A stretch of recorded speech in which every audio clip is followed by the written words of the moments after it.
الحمدللہ وکفا والصلاة والسلام علی عبادہ الذین اصطفا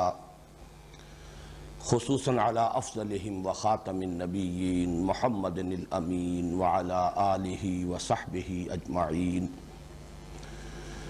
اما بعد فاعوذ باللہ من الشیطان الرجیم بسم اللہ الرحمن الرحیم الحمدللہ رب العالمین الرحمن الرحیم مالک یوم الدین ایاک نعبد و ایاک نستعین اہدنا الصراط المستقیم صراط الذین انعمت علیہم غیر المغضوب علیہم ولا الضالین آمین رب اشرح لی صدری ویسر لی امری واحلل عقدۃ من لسانی یفقہوا قولی۔ آج ارادہ یہ ہے کہ ہم سورہ فاتحہ کا مطالعہ مکمل کر لیں، لہذا میں کسی تمہید کے بغیر اور سابق کے کسی اعادے کے بغیر براہ راست آگے چلنا چاہ رہا ہوں۔ البتہ کل کا ایک قرض ہے جو ادا کرنا ہے، اور وہ لفظ رحمان کے بارے میں میں نے عرض کیا تھا کہ جو تقریباً اجماع ہے وہ تو یہی ہے کہ یہ رحم سے فعلان کے وزن پر اس میں مبالغہ ہے، گویا کہ رحم سے یا رحمت سے اللہ تعالیٰ کے دو اسماء مبارکہ الرحمن الرحیم، اور یہ صرف ایک مثال ہے کہ کسی ایک مادے سے کسی ایک صفت کے اعتبار سے اللہ کے دو نام، تو گویا کہ رحمان کا مادہ بھی رحم ہے اور رحیم کا مادہ بھی رحم ہے۔ اس اعتبار سے ان کے معنی میں جو فرق ہے وہ میں کل بیان کر چکا ہوں، لیکن میں نے عرض کیا تھا کہ ایک شاذ رائے اور بھی ہے، اور وہ یہ ہے کہ یہ رحمان اصل میں یہ بھی ایک اسم علم کی حیثیت رکھتا ہے، اور یہ عربی الاصل لفظ نہیں ہے بلکہ یہ عبرانی سے یا کسی اور زبان سے معرب ہو کر انہیں کہا جاتا ہے دخیل الفاظ، وہ الفاظ کے جو عربی میں داخل ہو گئے ہیں اصلاً عربی زبان کے نہیں ہیں۔ ایک رائے یہ ہے کہ یہ رحمان خے کے ساتھ یہ لفظ تھا، اور جب میں نے یہ رائے پڑھی تو میرا ذہن منتقل ہوا کہ ہمارے بعض پشتو سپیکنگ لوگ جو ہیں وہ یہ ہا کا تلفظ کرتے بھی کچھ خا کے قریب ہیں، رحمانی وہ کہتے ہیں رحمان گل، تو یہ لفظ ان کے ہاں مستعمل بھی ہے خے کے ساتھ، بلکہ جب نام ان کا ہوتا ہے رحمان گل تو وہ خے ہی کے ساتھ ہوتا ہے، ہے کے ساتھ نہیں، تو اس سے بھی اس رائے کو تقویت حاصل ہوتی ہے کہ یہ رحمان یہ بھی کسی زبان میں اللہ کے لیے اس کے ناموں میں سے ایک نام تھا۔ ایک رائے یہ ہے کہ یہ عبرانی سے آیا ہے اور رحمان چھوٹے ہے کے ساتھ ہے، جیسے کہ اور نام ہوتے تھے حامان، اسی وزن کے اوپر یہ نام بہت سے تھے، اسی طریقے سے یہ اللہ کے لیے ایک نام ہے۔ ان تمام باتوں کے لیے جو دلیل ہے وہ یہ ہے کہ رحمان کا لفظ اس اعتبار سے اللہ تعالیٰ کے اسماء صفات میں منفرد ہے کہ ایک تو یہ کہ یہ جمع کی صورت میں ہرگز نہیں آتا، باقی تمام صفات رحیم رحماء جیسے بھی قواعد ہیں عربی زبان کے مفرد سے جمع بنانے کے، اس کے تحت جمع بنتی ہیں، وہ جمع سالم ہو جمع مکسر ہو بن جاتی ہیں، لیکن یہ ہے کہ اس کی جمع نہیں آتی۔ دوسرے یہ کہ یہ نکرہ کی حیثیت سے کبھی استعمال نہیں ہوتا، الرحمن ہی آتا ہے، سوائے اس کے کہ جب یہ منادہ ہو جائے یا رحمانو تو کہیں گے، لیکن یہ کہ اس کے علاوہ کبھی بھی الف لام کے بغیر نکرہ کی صورت میں مستعمل نہیں ہے۔ اسی طریقے سے اور بھی اس کے ایسے خواص ہیں کہ جن سے اس کی طرف اشارہ ملتا ہے کہ غالباً، اور چونکہ باقی تمام جو صفات ہیں وہ اللہ کے سوا بھی دوسری ہستیوں کے لیے مستعمل ہیں، رحیم علیم قدیر، یہ تمام صفات جو ہیں انسانوں کے لیے بھی مستعمل ہیں، لیکن یہ لفظ اللہ کے لیے خاص ہے۔ تو یہ مختلف جو اسباب ہیں اس کی بنا پر ایک رائے یہ بھی ہے۔ پھر یہ بات بھی ہے کہ اس لفظ سے کچھ چڑ تھی، معلوم ہوتا ہے کہ عربوں کو مستعمل تو یہ لفظ تھا، اس لیے کہ نام معلوم ہوتے ہیں کہ عرب میں حضور صلی اللہ علیہ وسلم کی بعثت سے قبل اور قرآن مجید میں اس لفظ کے آنے سے پہلے بھی یہ لفظ مستعمل تھا، لیکن یہ کہ وہ لوگ یہ سمجھتے تھے کہ یہ باہری لفظ ہے، باہر کا لفظ ہے، یہ ہمارا لفظ نہیں ہے۔ اس اعتبار سے سورہ فرقان میں پورا تذکرہ موجود ہے کہ جب ان سے کہا جاتا ہے کہ رحمان کو سجدہ کرو تو وہ کہتے ہیں قالوا وما الرحمن، یہ رحمان کون ہے؟ یعنی یہ اجنبیت جو ہے اور یہ اس کے ساتھ عدم مناسبت اور نامانوسیت جو ہے، اس سے بھی ثبوت مل رہا ہے کہ یہ ان کے ہاں کوئی مقبول لفظ نہیں تھا، اگرچہ مستعمل تھا، پسندیدہ نہیں تھا اللہ کے لیے یہ لفظ استعمال ہونا۔ قالوا وما الرحمن انسجد لما تامرنا وزادہم نفورا، کیا اے محمد ہم اسے سجدہ کریں جس کو کہ تم حکم دے رہے ہو کہ ہم سجدہ کریں؟ یعنی یہ ان کی جو زدہ کی ایک علامت ہے کہ ہم کریں گے سجدہ، ہم اللہ کو جانتے ہیں، اللہ کو مانتے ہیں، اللہ کو سجدہ کریں گے، اپنے بتوں کو بھی سجدہ کریں گے، لیکن یہ رحمان کون ہے جس کے لیے تم کہہ رہے ہو کہ ہم اس کو بھی سجدہ کرنا چاہیے؟ قالوا وما الرحمن، ہم نہیں واقف یہ رحمان کون ہے۔ اس سے بھی اندازہ ہوتا ہے کہ یہ لفظ ان کے پسندیدہ الفاظ میں نہیں تھا۔ قرآن مجید میں یہی ایک نام اللہ کا ایسا ہے کہ جو مفرد کی حیثیت سے باقی اسماء صفات کے اعتبار سے آتے ہیں، لیکن یہ بالکل مترادف ہو کر گویا کہ ایک طرح سے اگر اس میں علم نہیں تو شبہ علم بن گیا ہے اللہ کے لیے، کہ یہ لفظ علیحدہ اللہ کی ذات کے لیے یہ لفظ بالکل علیحدہ مفرد حیثیت سے بھی استعمال ہوتا ہے۔ تو یہ ہے خاص ایک پہلو اس لفظ کا۔ باقی یہ ہے کہ یہ ایک شاذ رائے ہے کہ یہ معرب ہے، غیر عربی زبان سے عربی میں داخل ہوا ہے اور اس کا ایک پس منظر ہے۔ باقی یہ کہ وہ زیادہ لوگوں میں مقبول اور پسندیدہ نہیں تھا۔ قرآن مجید نے اسے بہت ہی شدت کے ساتھ، جیسے کہ سورہ بنی اسرائیل میں فرمایا قُلِ ادْعُوا اللَّهَ وَادْعُوا الرَّحْمَٰنَ، لیکن یہ قرآن مجید کا اپنا حکیمانہ اسلوب ہے کہ وہ ان بحثوں میں اپنے آپ کو الجھاتا نہیں۔ کہیے کہ چاہے رحمان کو پکار لو، چاہے اللہ کو پکار لو، کسی کو بھی پکار لو، یہ جان لو اَيَّمَّا تَدْعُوا فَلَهُ الْأَسْمَاءُ الْحُسْنَىٰ، کہ جس کو تم پکار رہے ہو تمام اسماء حسنہ اسی کے ہیں، تمام صفات کمال اسی کی ذات میں بتمام و کمال موجود ہیں۔ یہ وہ مفہوم ہے کہ جو الحمدللہ کے وضاحت میں عرض کر چکا ہوں کہ تمام حسن اور کمال اور جمال کا منبع اور سرچشمہ اللہ کی ذات ہے، اس لیے کل تعریف کل ثنا اسی کے لیے ہے۔ اب آگے چلیے، جو چوتھی آیت ہم نے کل اس کا نصف پڑھ لیا تھا، ایاک نعبد و ایاک نستعین، اس کے بارے میں یہ ذرا پہلے میں عرض کر چکا ہوں، لیکن پھر اب نوٹ کر لیجئے کہ یہ جو چوتھی آیت ہے، میں وہی گنتی اپنے سامنے رکھ رہا ہوں کہ پہلے تین آیتیں ہیں الحمدللہ رب العالمین الرحمن الرحیم مالک یوم الدین، چوتھی آیت یہ ہے۔ پھر پانچویں آیت اہدنا الصراط المستقیم، چھٹی آیت صراط الذین انعمت علیہم، اور ساتویں آیت غیر المغضوب علیہم ولا الضالین۔ اس اعتبار سے ظاہر بات ہے کہ سات میں چار کا حصہ جو ہے وہ مرکزی ہے، تو ہر اعتبار سے یہ آیہ مبارکہ جو ہے یہ سورہ فاتحہ کی یوں کہا جا سکتا ہے کہ مرکزی آیت ہے۔ گنتی کے اعتبار سے بھی ہے، جیسا کہ میں نے ابھی بتایا، نحوی طور پر بھی اس کی اہمیت نوٹ کیجئے کہ جیسے کہ میں پہلے بھی عرض کر چکا ہوں، پہلی تین آیات ایک ہی جملہ بنتی ہے جس کا پرنسپل کلوز ہے الحمدللہ، اس کے بعد اس کے تابع ہیں یہ سبارڈینیٹ کلوزز ہیں رب العالمین، الرحمن، الرحیم، مالک یوم الدین، یہ چار بدل ہیں یا چار صفات ہیں اللہ کی، تو گویا کہ جملہ ایک ہی مکمل ہوتا ہے۔ اسی طریقے سے آج ابھی ہم تفصیل میں دیکھ لیں گے کہ آخری تین آیات بھی ایک ہی جملہ ہے، اس میں جو پرنسپل کلوز ہے، مکمل جملہ ہے، وہ آیت نمبر 5 ہے، اہدنا الصراط المستقیم۔ اب آگے اس صراط ہی کی وضاحت ہے، صراط الذین انعمت علیہم غیر المغضوب علیہم ولا الضالین۔ تو یہاں تو تین تین آیات مل کر ایک جملہ بن رہی ہیں، اور یہ جو چوتھی آیت ہے مرکزی، یہ ایک آیت جو ہے دو جملوں پر مشتمل ہے۔ ایاک نعبد مکمل جملہ ہے، وَإِيَّاكَ نَسْتَعِينُ، یہ ایاک نستعین بھی مکمل جملہ ہے۔ اس اعتبار سے بھی، اور پھر جو میں عرض کر چکا ہوں کہ مفہوم کے اعتبار سے بھی یہ مرکزی آیت ہے، اس لیے کہ وہ تقسیم حدیث قدسی کے حوالے سے ہم پہلے جان چکے ہیں کہ پہلی تین آیتیں کل کی کل بندے کے لیے، پہلی تین آیتیں کل کی کل اللہ کے لیے، اللہ کی حمد اور ثنا اور تمجید پر مشتمل ہیں، آخری تین آیتیں کل کی کل بندے کے لیے، ھذا لعبدی ولعبدی ما سال، اور یہ درمیان میں جو ہے جسے میں تعبیر کرتا رہا ہوں یہ معاہدہ ہے، یہ مصافحہ ہو رہا ہے۔ اور جیسے کہ ہم نے وہ تصویر بنائی تھی ترازو کی، یہ ڈنڈی جو ہے ترازو کی، جس سے کہ تین تین ڈوریوں کے ساتھ وہ پلڑے جو ہیں لٹکے ہوئے ہیں، تین آیتیں ادھر ہیں الحمدللہ رب العالمین الرحمن الرحیم مالک یوم الدین، اور یہ منسلک ہے ایاک نعبد، اور اس کے بعد ایاک نستعین اور اس سے متعلق 3 آیتیں، اہدنا الصراط المستقیم صراط الذین انعمت علیہم غیر المغضوب علیہم ولا الضالین۔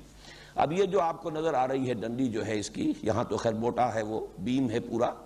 اس کے اندر ایک مشابہت ہو جائے گی جیسے کہ کبھی آپ نے یہ امریکن ایڈ کے لیے جو ایک سمبل بنا ہوا ہے 2 ہاتھ آپس میں ملے ہوئے، تو واقعہ یہ ہے کہ یہ ایک سمبل ہے اسی کا کہ یہاں معاہدہ ہے، اور اس حدیث قدسی میں الفاظ آئے ہیں ھذا ما بینی و بین عبدی، یہ ہے میرے اور میرے بندے کے مابین۔ یہ ایک معاہدہ ہے، قول و قرار ہے، میثاق ہے،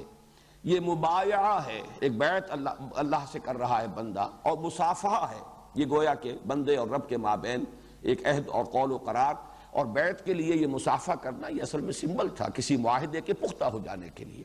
تو ھذا ما بینی و بین عبدی، اور اس میں بھی 2 حصوں میں منقسم،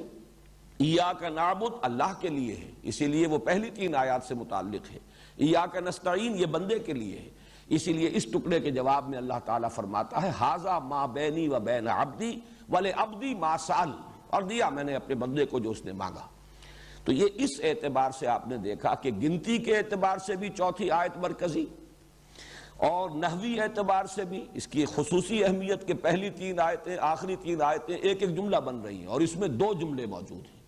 اور تیسرے یہ کہ اپنے مضمون اور مفہوم کے اعتبار سے بھی مرکزی آیت۔ اس میں بڑی حیرت کی بات ہے، میں صرف اس وقت نوٹ کرا رہا ہوں کہ مولانا ابوالکلام آزاد مرحوم نے جو تفسیر لکھی سورہ فاتحہ کی، اول اور آخری حصے کی نہایت وضاحت کی، چنانچہ ربوبیت پر ان کی تحریر، رحمت پر ان کی تحریر، اسی طریقے سے یہ جزا و سزا اور دین کے اوپر مالک یوم الدین ان کے اس کی وضاحت، پھر آگے چل کر ہدایت، واقعہ یہ ہے کہ حق ادا کر دیا ہے لفظ ہدایت کی وضاحت کا۔ حیرت ہوتی ہے کہ اس مرکزی آیت پر کچھ نہیں لکھا۔ یہ ایک مسئلہ ہے جس کو آج تک کوئی شخص حل نہیں کر سکا، اور بڑے بڑے معتقدین جو ان کے ہیں، بہرحال میں بھی ان سے ایک دلچسپی رکھتا ہوں کہ یہ دعوت رجوع القرآن اس صدی میں اس کے سب سے بڑا جو میں سمجھتا ہوں کہ حصہ ہے وہ مولانا ابوالکلام آزاد کا ہے اور علامہ اقبال کا ہے، اور ان دونوں سے پھر استفادہ کر کے مولانا مودودی بھی اس کو لے کر آگے چلے ہیں، اور بہرحال یہ مختلف ذریعوں سے یہ چیزیں جو ہیں پھیلتی ہیں، اللہ تعالیٰ کسی کو کسی کام کے لیے ذریعہ اور سبب بنا دیتا ہے۔ اسی طریقے سے دین کے غلبے کی جد و جہد، تحریک خلافت، امر بالمعروف نہی عن المنکر، یہ کانسیپٹس جو ہیں یہ جو تقریباً مسلمانوں کے ذہنوں سے اوجھل ہو چکے تھے، ان کو بھی اثر نو پوری قوت کے ساتھ اور شدت کے ساتھ اور اہمیت کے ساتھ اجاگر کرنے والے ابوالکلام ہیں۔ لیکن حیرت ہوتی ہے، مجھے بھی ان سے یہ مناسبت ہے، لیکن میں بھی اس کی کوئی توجیہ نہیں کر سکا کہ کیا سبب ہے۔ عبادت جو ہے ہمارے دین کا ایک بہت ہی بنیادی لفظ ہے، لیکن اس پر بہت کم لکھا ہے۔ اس سے ایک شبہ پیدا ہوتا ہے، جیسے کہ بعض حضرات کو ان کا الزام ہے مولانا ابوالکلام آزاد پر، ان کی رائے یہ ہے کہ چونکہ وہ کسی درجے میں وحدت ادیان کے اس تصور سے متاثر ہو گئے تھے جس کو گاندھی جی پھیلانا چاہ رہے تھے اس ملک میں اپنی ایک سیاسی مصلحت کے طور پر، اور عبادت جو ہے ظاہر بات ہے کہ چاہے اس کے آپ ایسنس پر گفتگو کریں، لیکن عبادت کوئی نہ کوئی فارم ضرور اختیار کرتی ہے۔ جیسا کہ میں نے کل عرض کیا تھا کہ لفظ عبادت عربی زبان کا لفظ ہے، اس کو اگر ہم فارسی کے 2 الفاظ جمع کریں گے تو وہ لفظ اس کی حقیقت سامنے آئے گی، پرستش اور بندگی۔ بندگی میں اطاعت ہے، پرستش کے اندر کچھ نہ کچھ ریچولز ہوتے ہیں، کچھ فارم ہوتی ہے، سجدہ کیا جا رہا ہے، ڈنڈوت کی جا رہی ہے، ہاتھ جوڑے جا رہے ہیں، جھکا جا رہا ہے، کوئی ہاتھ اٹھا کر کوئی پرارتھنا کی جا رہی ہے، کوئی دعا کی جا رہی ہے۔ یہ جو افعال ہیں اور جو اعمال ہیں یہ پرستش کا لازمی جز ہے، اور یہ ظاہر بات ہے کہ ہر مذہب کے اندر علیحدہ ہے۔ ان کے اعتبار سے وحدت ادیان کا تصور جو ہے وہ کسی طریقے سے بھی واضح ہو کر سامنے نہیں آ سکتا۔ جہاں تک عبادت کا ایسنس ہے اس کے بارے میں تو کہا جا سکتا ہے کہ وہ تمام مذاہب کے ہاں یکساں موجود ہے، اور اس کی اصل روح جو ہے وہ تو ہر مذہب میں اور ہر دین کے اندر موجود ہے، لیکن جو اس کی جو فارم ہے، اس کی جو صورت ہے، اس کی جو شکل ہے، جو ہمارے لیے سنت نبوی صلی اللہ علیہ وسلم سے معین ہو گئی ہے، ہمیں وہ پرستش کرنی ہے اسی انداز میں جیسے کہ محمد الرسول اللہ نے پرستش کی، اور اسی کا آپ نے ہمیں حکم دیا، جیسے کہ وہ حدیث میں آپ کو بارہا سنا چکا ہوں، صلو کما رأیتمونی اصلی۔ ہمیں تو پابندی کرنی ہے اسی فارم کی۔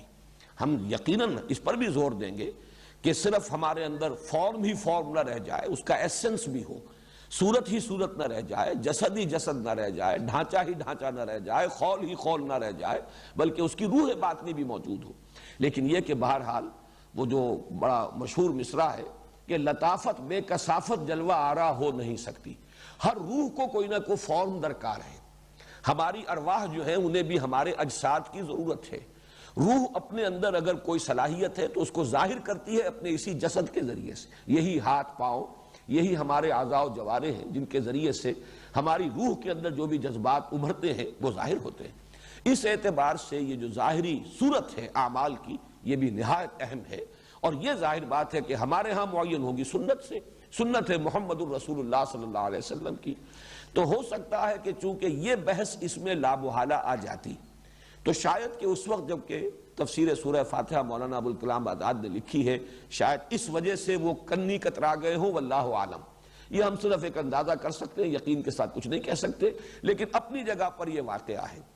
اس وقت بھی ہندوستان میں بھی، پاکستان میں بھی جو بہت ہی شدت کے ساتھ احترام جن کے دلوں میں ہے اور محبت ہے مولانا ابوالکلام آزاد سے، جن کو عقیدت کے درجے تک، ان سے بھی جب میں نے سوال کیا ہے کہ اس کی کیا توجیہ آپ کے سامنے ہے، تو سوائے سکوت اور خاموشی کے مجھے کوئی جواب اب تک نہیں ملا ہے۔ بہرحال یہ مرکزی آیت ہے، اس کو نوٹ کیجئے، ایاک نعبد و ایاک نستعین۔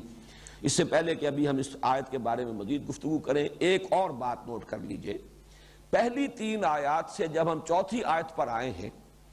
تو 2 اعتبارات سے ایک تبدیلی آئی ہے۔ ایک تبدیلی آئی ہے کہ پہلے غیاب میں تھا انسان، بندہ، اب حضوری میں آیا ہے۔ پہلے گفتگو خطاب کر کے نہیں ہو رہی تھی،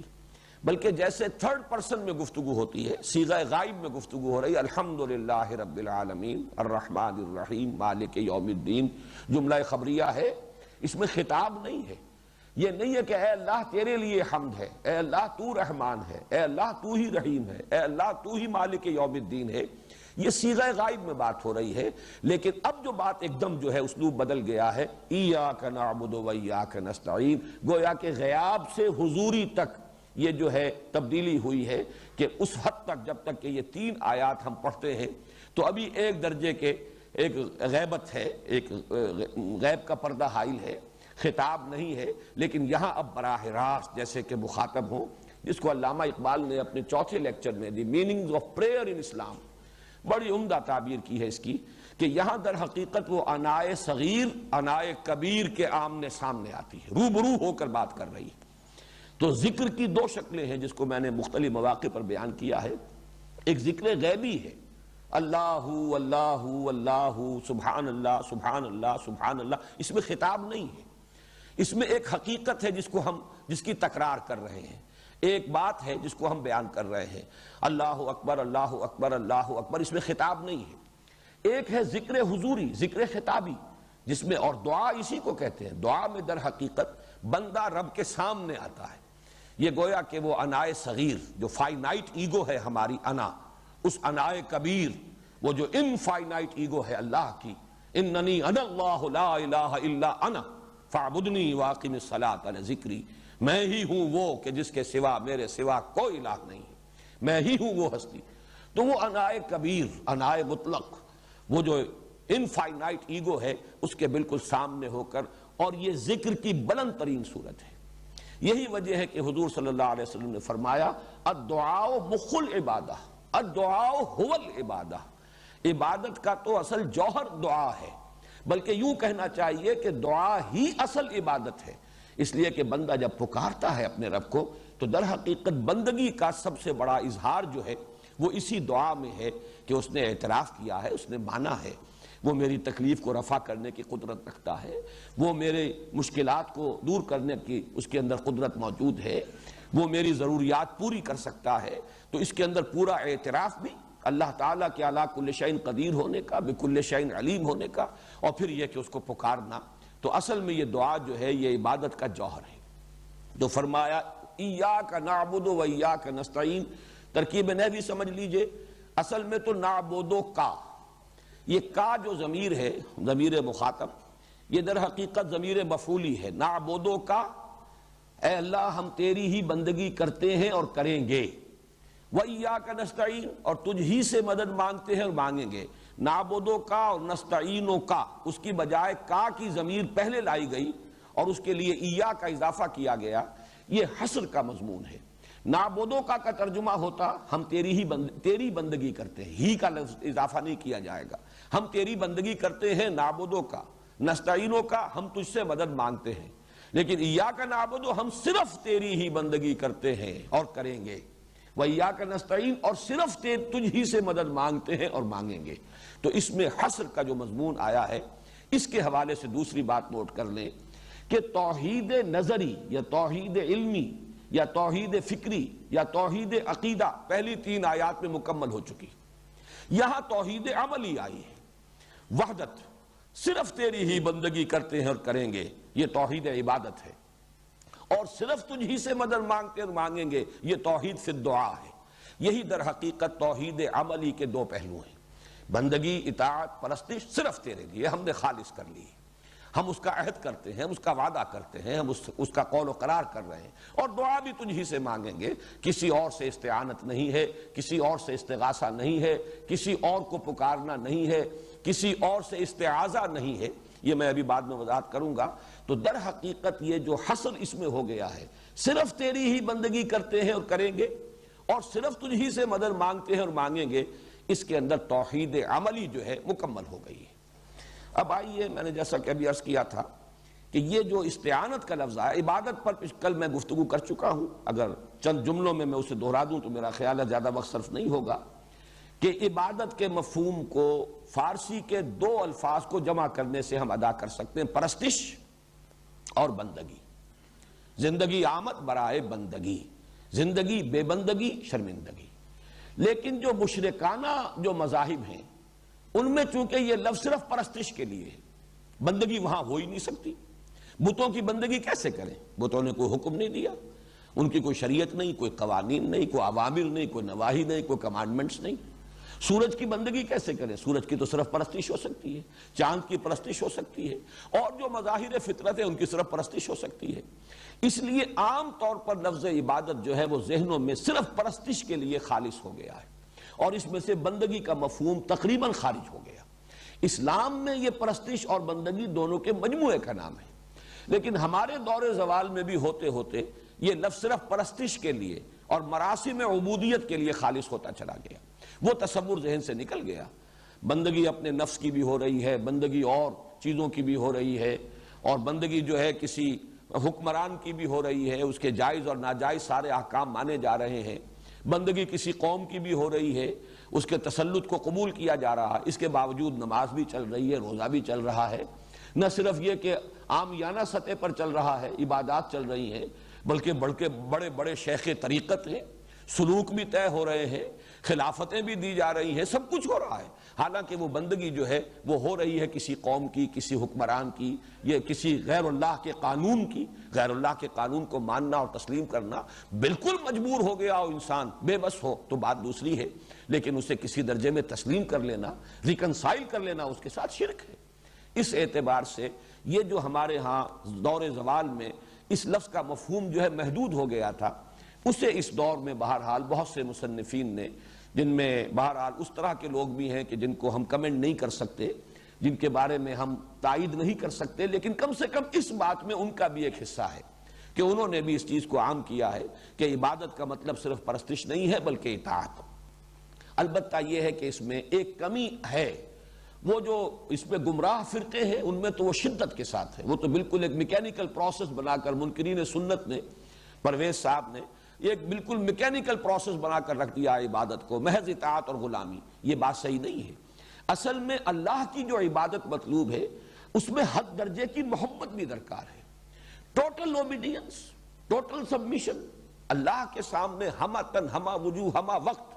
اس کے تابع داری میں، اس کی فرما برداری میں، اس کی اطاعت میں، اس کی غلامی میں، اس کی محکومی میں اپنے آپ کو دے دینا، یہ ہے اس کا ظاہر، یہ ہے اس کا جسد ظاہری۔ جیسے میرا جسم ہے، آپ کا جسم ہے،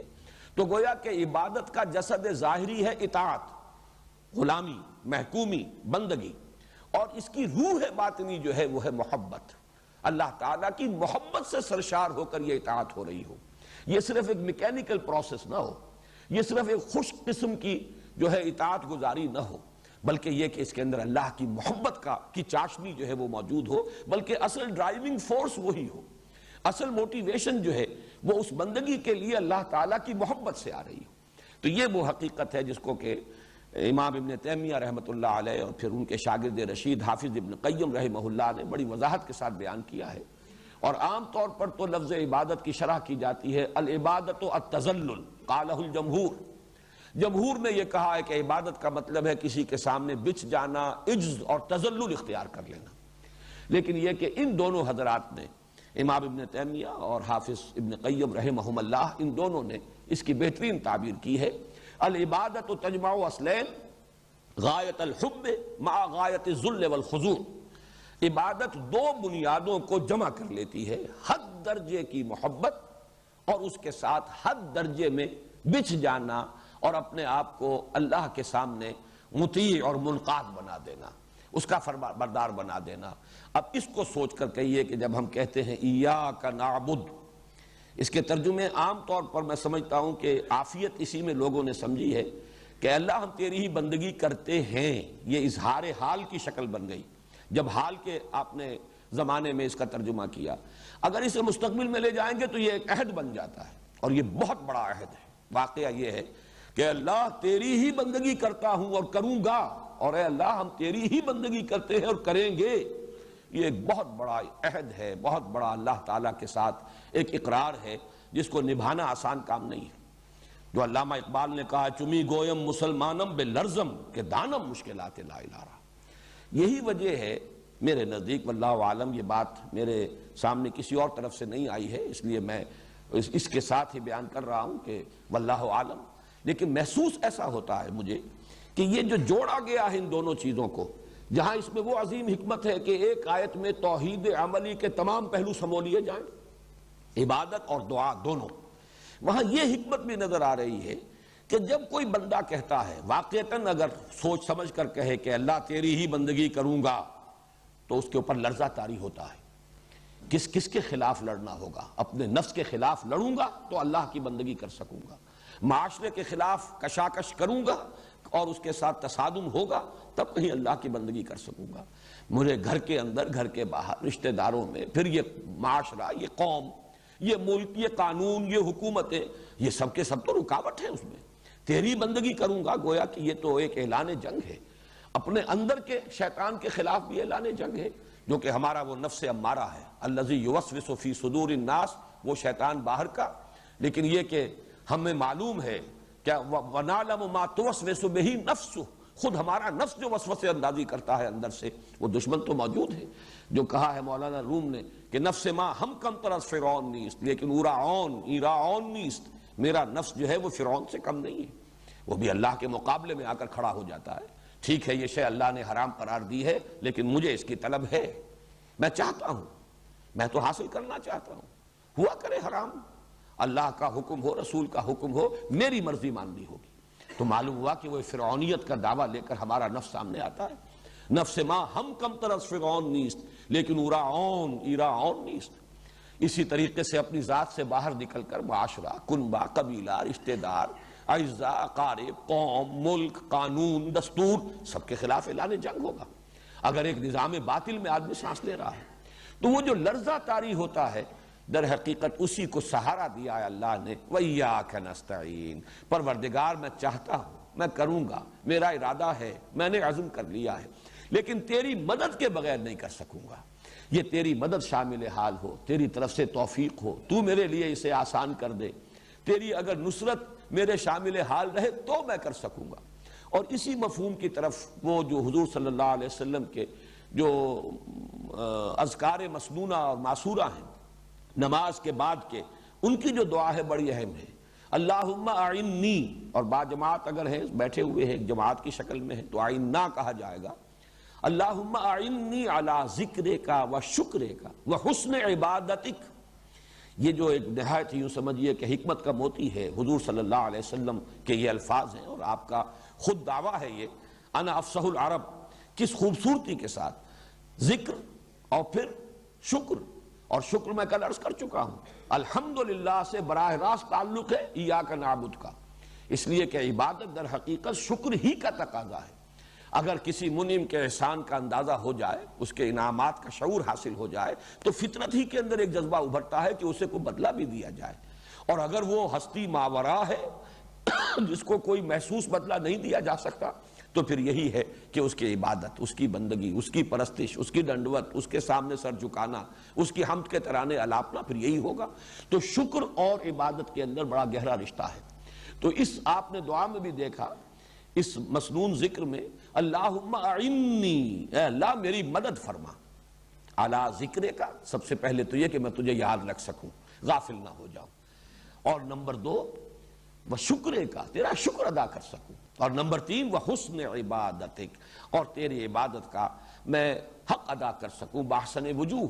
بہتر سے بہتر انداز میں تیری عبادت کا حق ادا کر سکوں، اس کے لیے میں تیرا محتاج ہوں۔ تو ایاک نعبد و ایاک نستعین، اس اعتبار سے میرے نزدیک ان میں بڑا گہرا ربط ہے کہ جیسے ہی بندہ کہے، اسی اعتبار سے میں نے پہلے بھی بہت سے مواقع پر کہا ہے کہ عام طور پر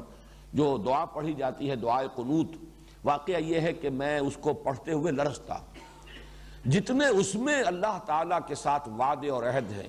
اللہم انی استعینک واستغفرک واؤمن بک واتوکل علیک واثنی علیک الخیر واشکرک ولا اکفرک ونخلع ونترک من یفجرک، میں واحد کے صیغے میں بولنے کی کوشش کر رہا تھا، اس میں دقت ہوئی ہے۔ اس اعتبار سے آپ غور کیجئے کہ اتنے وعدے آدمی لرزتا ہے، لیکن یہ ہے کہ اس کے ساتھ ایاک نعبد کے ساتھ جب ایاک نستعین آیا ہے تو ایک تسکین ہوتی ہے، اللہ کی مدد اس کا وعدہ ہے، وہ مدد کرے گا۔ اگر کوئی شخص حسن نیت کے ساتھ، خلوص کے ساتھ یہ عہد کرے تو اللہ تعالیٰ کی مدد ہر قدم پر شامل حال ہوگی۔ اب اس مدد کے لیے جو الفاظ آئے ہیں، استعانت کا لفظ یہاں آیا، مدد طلب کرنا۔ اور نوٹ کیجئے، چونکہ ہم نے جب یہ دور اول ختم ہوا ہے درس کا، تو آخری 2 سورتیں معوذتین، اس میں لفظ آیا تھا استعاذہ، اور میں نے عرض کیا تھا یہ دونوں الفاظ بہت ایک دوسرے کے قریب ہیں، استعانہ، استعاذہ۔ سورہ فاتحہ کی مرکزی آیت کا لفظ استعانہ، اور معوذتین استعاذہ، پناہ طلب کرنا، مدد طلب کرنا۔ در حقیقت ایک ہی تصور ہے جس کے کہ یہ 2 رخ ہیں۔ وہ آخرہ، تو میں عرض کر رہا تھا کہ استعانہ اور استعاذہ یہ تو بہت قریب المفہوم، اور یوں سمجھیے کہ ایک ہی تصویر کے 2 رخ ہیں، کسی سے مدد مانگنا، کسی کی پناہ میں آ جانا، بات ایک ہی ہے۔ ایک تیسرا لفظ اس کے بالکل ہم وزن ہے، استغاثہ، کسی کی دہائی دینا، فریاد کرنا کسی کے سامنے، یہ بھی بالکل اسی کے ہم وزن۔ اور ان چیزوں میں نوٹ کر لیجئے کہ اس میں جو حصر کا مضمون ہے، اس کا تقاضا یہ ہے کہ دنیا میں عام مادی اسباب کے اعتبار سے کسی سے کوئی مدد طلب کر لینا، یہ بات دوسری ہے۔ میں نے اگر کسی سے کہہ دیا کہ ذرا مجھے پانی پلا دو، یہ بھی ایک استعانت ہے، میں نے اس سے مدد چاہی ہے۔ کسی اور کو اگر ہم نے سمجھا ہے کہ یہ کوئی کام ہمارا کر سکتا ہے یہ شخص، اور اس سے کہا ہے کہ ہماری یہ ضرورت پوری کر دو، تو اس میں کوئی شرک کی بات نہیں، اس لیے کہ یہ جو بھی عادی اسباب ہیں اس کے تحت ایک دوسرے کی مدد، جو بھی کچھ ہو رہا ہے وہ اپنی جگہ ہے۔ لیکن جو چیز اس سے عادی اسباب اور مادی اسباب سے ماورا ہو، اس میں اللہ کے سوا کسی اور سے استعانت، اللہ کے سوا کسی اور کا استغاثہ، اللہ کے سوا کسی اور سے استعاذہ، یہی شرک ہے۔ تو اس میں توحید جو عملی میں نے عرض کیا تھا کہ ایاک نعبد و ایاک نستعین، ان دونوں پہلو جو ہے توحید عملی کے اس کے اندر جمع ہو گئے ہیں۔ پکارنا صرف لا تدعو مع اللہ احدا، اللہ کے سوا، اللہ کے ساتھ کسی اور کو مت پکارو، اسی کو پکارو۔ بلکہ یہ کہ اس معاملے میں تو اس حد تک حضور صلی اللہ علیہ وسلم نے تو تلقین فرمائی ہے کہ کسی انسان سے کچھ مانگو ہی نہ۔ اگر تمہیں جوتی باندھنے کا تسمہ درکار ہے وہ بھی اللہ سے مانگو، اللہ تعالیٰ کسی کے دل میں ڈال دے گا، کسی کو خیال آ جائے گا کہ اس کا تسمہ نہیں ہے جوتی میں، وہ آپ کے لیے کوئی تسمے کا فراہم کر دے گا۔ اللہ کی قدرت سے کوئی شے بعید نہیں ہے،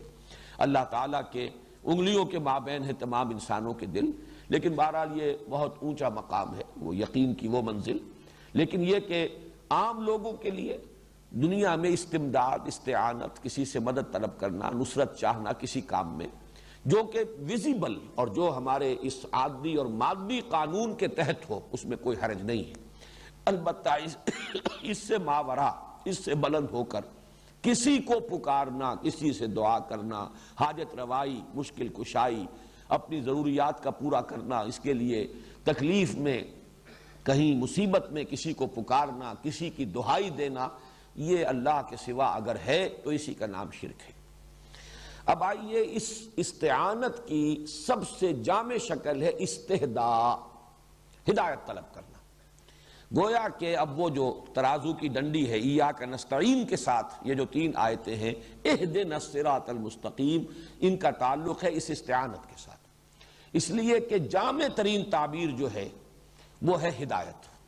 اللہ تعالی ہدایت ہمیں دے، اے اللہ ہم تجھ سے ہدایت چاہتے ہیں سیدھے راستے کی، اہدنا الصراط المستقیم، ہمیں ہدایت بخش سیدھے راستے کی۔ اس میں نوٹ کیجئے کہ ہدایت کو میں اس سے پہلے بھی بیان کرتا رہا ہوں کہ 2 حصوں میں ہم تقسیم کر چکے ہیں، ہدایت نظری اور ایک ہے ہدایت عملی۔ ہدایت نظری کے ضمن میں یہ بیان کر چکا ہوں، اور یہی میں نے کہا تھا کہ سورہ فاتحہ کن کی دعا ہے؟ وہ لوگ کہ جو ہدایت نظری کے ایک حد تک اپنے عقل اور فطرت کی رہنمائی میں ہدایت نظری کی تحصیل کر چکے ہیں۔ ہدایت نظری ایک ہستی کو پہچان لینا، وہ ہستی کہ جو تمام حسن و کمال کا بھی منبع ہے، پوری ربوبیت اور اسباب ربوبیت اسی کے قبضہ قدرت میں ہے، رحمت کا سرچشمہ وہی ہے کہ جو مالک یوم الدین ہے، جزا و سزا ہو کر رہے گی، بدلہ مل کر رہے گا۔ یہ ہدایت نظری جو ہے یہاں تک ایک سلیم الفطرت صحیح العقل انسان پہنچ جاتا ہے۔ البتہ اس سے آگے نبوت کے ذریعے اور رسالت کے ذریعے، وحی کے ذریعے سے اللہ تعالیٰ نے جو ہدایت کا سلسلہ جاری فرمایا ہے، اس سے اس ہدایت نظری کے اندر 2 چیزوں میں اضافہ ہوتا ہے۔ یہ بہت اہم نکتہ ہے، اسے نوٹ کیجئے۔ نمبر 1 یہ کہ اس میں یقین کی گہرائی پیدا ہوتی ہے۔ عقل یہاں تک لے جاتی ہے انسان کو کہ ایسا ہوگا، معلوم ہوتا ہے کہ ایسا ہے، یقیناً کوئی جزا و سزا ہو کر رہے گی، معلوم ہوتا ہے ہونی چاہیے، کوئی بدلہ ملنا چاہیے، لیکن ایسا ہے، یہ در حقیقت یہ یقین والی بات یہ انبیاء اور رسل کے ذریعے سے، چونکہ پیمبر ہرچے گوید دیدہ گوید، یہ حقائق اس طریقے سے ان پر منکشف کر دیے جاتے تھے کہ وہ جب بات کرتے تھے تو یہ ان کے لیے کوئی اپنے فکر اور اپنی سوچ اور اپنے غور اور اپنے تفکر اور اپنے تدبر اور اپنے استدلال سے حاصل شدہ یہ کیفیت نہیں ہے، بلکہ ان کے لیے تو ویسے تو یہ مصرع ہے قلندر ہرچے گوید دیدہ گوید، میں وہ لفظ بدل رہا ہوں، پیمبر ہرچے گوید دیدہ گوید، پیغمبر کے لیے تو چونکہ وہ غیب کے حجابات اٹھائے جاتے ہیں۔ کذالک نوری ابراہیم ملکوت السماوات والارض، آسمانوں اور زمین کے ملکوت اور یہ جو ہڈن نظام ہے، مخفی نظام ہے، غیب کے اندر جو نظام ہے اس کائنات کا، اس کے پردے اٹھا کر ان کا مشاہدہ کرایا جاتا ہے، جنت اور دوزخ کا مشاہدہ کرایا گیا محمد رسول اللہ صلی اللہ علیہ وسلم کو۔ لہذا وہ جس اذعان کے ساتھ، جس یقین کے ساتھ ایسا ہے، یہ در حقیقت اس ہدایت نظری کے اندر جو ابھی ہونا چاہیے، محسوس ہوتا ہے کہ ہونا چاہیے، یہ عقل کا تقاضا ہے۔ اس سے آگے بڑھ کر وہی جو میں نے علامہ اقبال کا مصرع سنایا تھا، وہ شاید پرسوں جمعے کے اندر وہ ذکر آیا تھا کہ عقل گو آستاں سے دور نہیں، اس کی قسمت میں پر حضور نہیں۔ عقل پہنچ جاتی ہے، گزر جا عقل سے آگے کہ یہ نور چراغ راہ ہے، منزل نہیں ہے، اس سے آگے جانا پڑے گا۔ البتہ یہ کہ یہ اشارے صحیح کرتی ہے، اس کی جو بھی اشارے ہیں جن حقائق کی طرف وہ صحیح ہے، ایسا بھی نہیں ہے کہ یہ بالکل بیکار شے ہے، اس کی نفی کر دی جائے، نہیں، لیکن یہ کہ گزر جا عقل سے آگے کہ یہ نور چراغ راہ ہے، منزل نہیں ہے، اور عقل گو آستاں سے دور نہیں، اس کی قسمت میں پر حضور نہیں۔ اور یہی پیارا تقابل کیا ہے علامہ اقبال نے کہ بو علی اندر غبار ناقہ گم۔ بو علی سینا بہت بڑے فلسفی، بہت بڑے منطقی، یہ ابن سینا اور کندی اور فارابی یہ ہماری ایک روایت ہے ہمارے اسلاف کے اندر، یہ خالص فلسفی تھے، لیکن ان کے بارے میں ان میں سے اہم ترین شخص کو بو علی اندر غبار ناقہ گم، دست رومی پردہ محمل گرفت۔ تو یہ جو حضرات تھے صوفیاء کرام اور ان کا جو اپنا ایک انداز ہے، اس میں یقین کی جو کیفیت پیدا ہوتی ہے، اس لیے کہ ان کا وہ باطنی تجربہ ہو جاتا ہے۔ علامہ اقبال کے الفاظ میں یہ انٹرنل ایکسپیرینس ہے جو ان کے اندر ایک یقین کی کیفیت پیدا کرتا ہے۔ تو یہ چیزیں ذہن میں رکھیے کہ سب سے پہلے اس ہدایت نظری میں جو سلیم الفطرت صحیح العقل لوگوں کو ایک حد تک حاصل ہو جاتی ہے، لیکن اس میں یقین کی گہرائی پیدا ہوتی ہے نبوت و رسالت اور ہدایت وحی کے ذریعے۔ اور نمبر دو، اس میں پھر تفاصیل کا رنگ، خاکہ تو بن گیا جیسے میں نے کل بھی عرض کیا تھا، اجمالاً یہ بات کہ قانون مجازات تو ہے، بدلہ تو ملنا چاہیے، نیکی نیکی ہے، بدی بدی ہے، نہیں ہو سکتا کہ بدلہ نہ نکلے، یہ تو پھر اندھیر نگری چوپٹ راج ہو گئی، پھر یہ کوئی ایک کسی حکیم کی صنعت نہیں ہے، بلکہ یہ تو کسی کھلنڈرے کا کھیل ہے، رام کی لیلا ہے۔ اگر کوئی نتیجہ نہیں نکلتا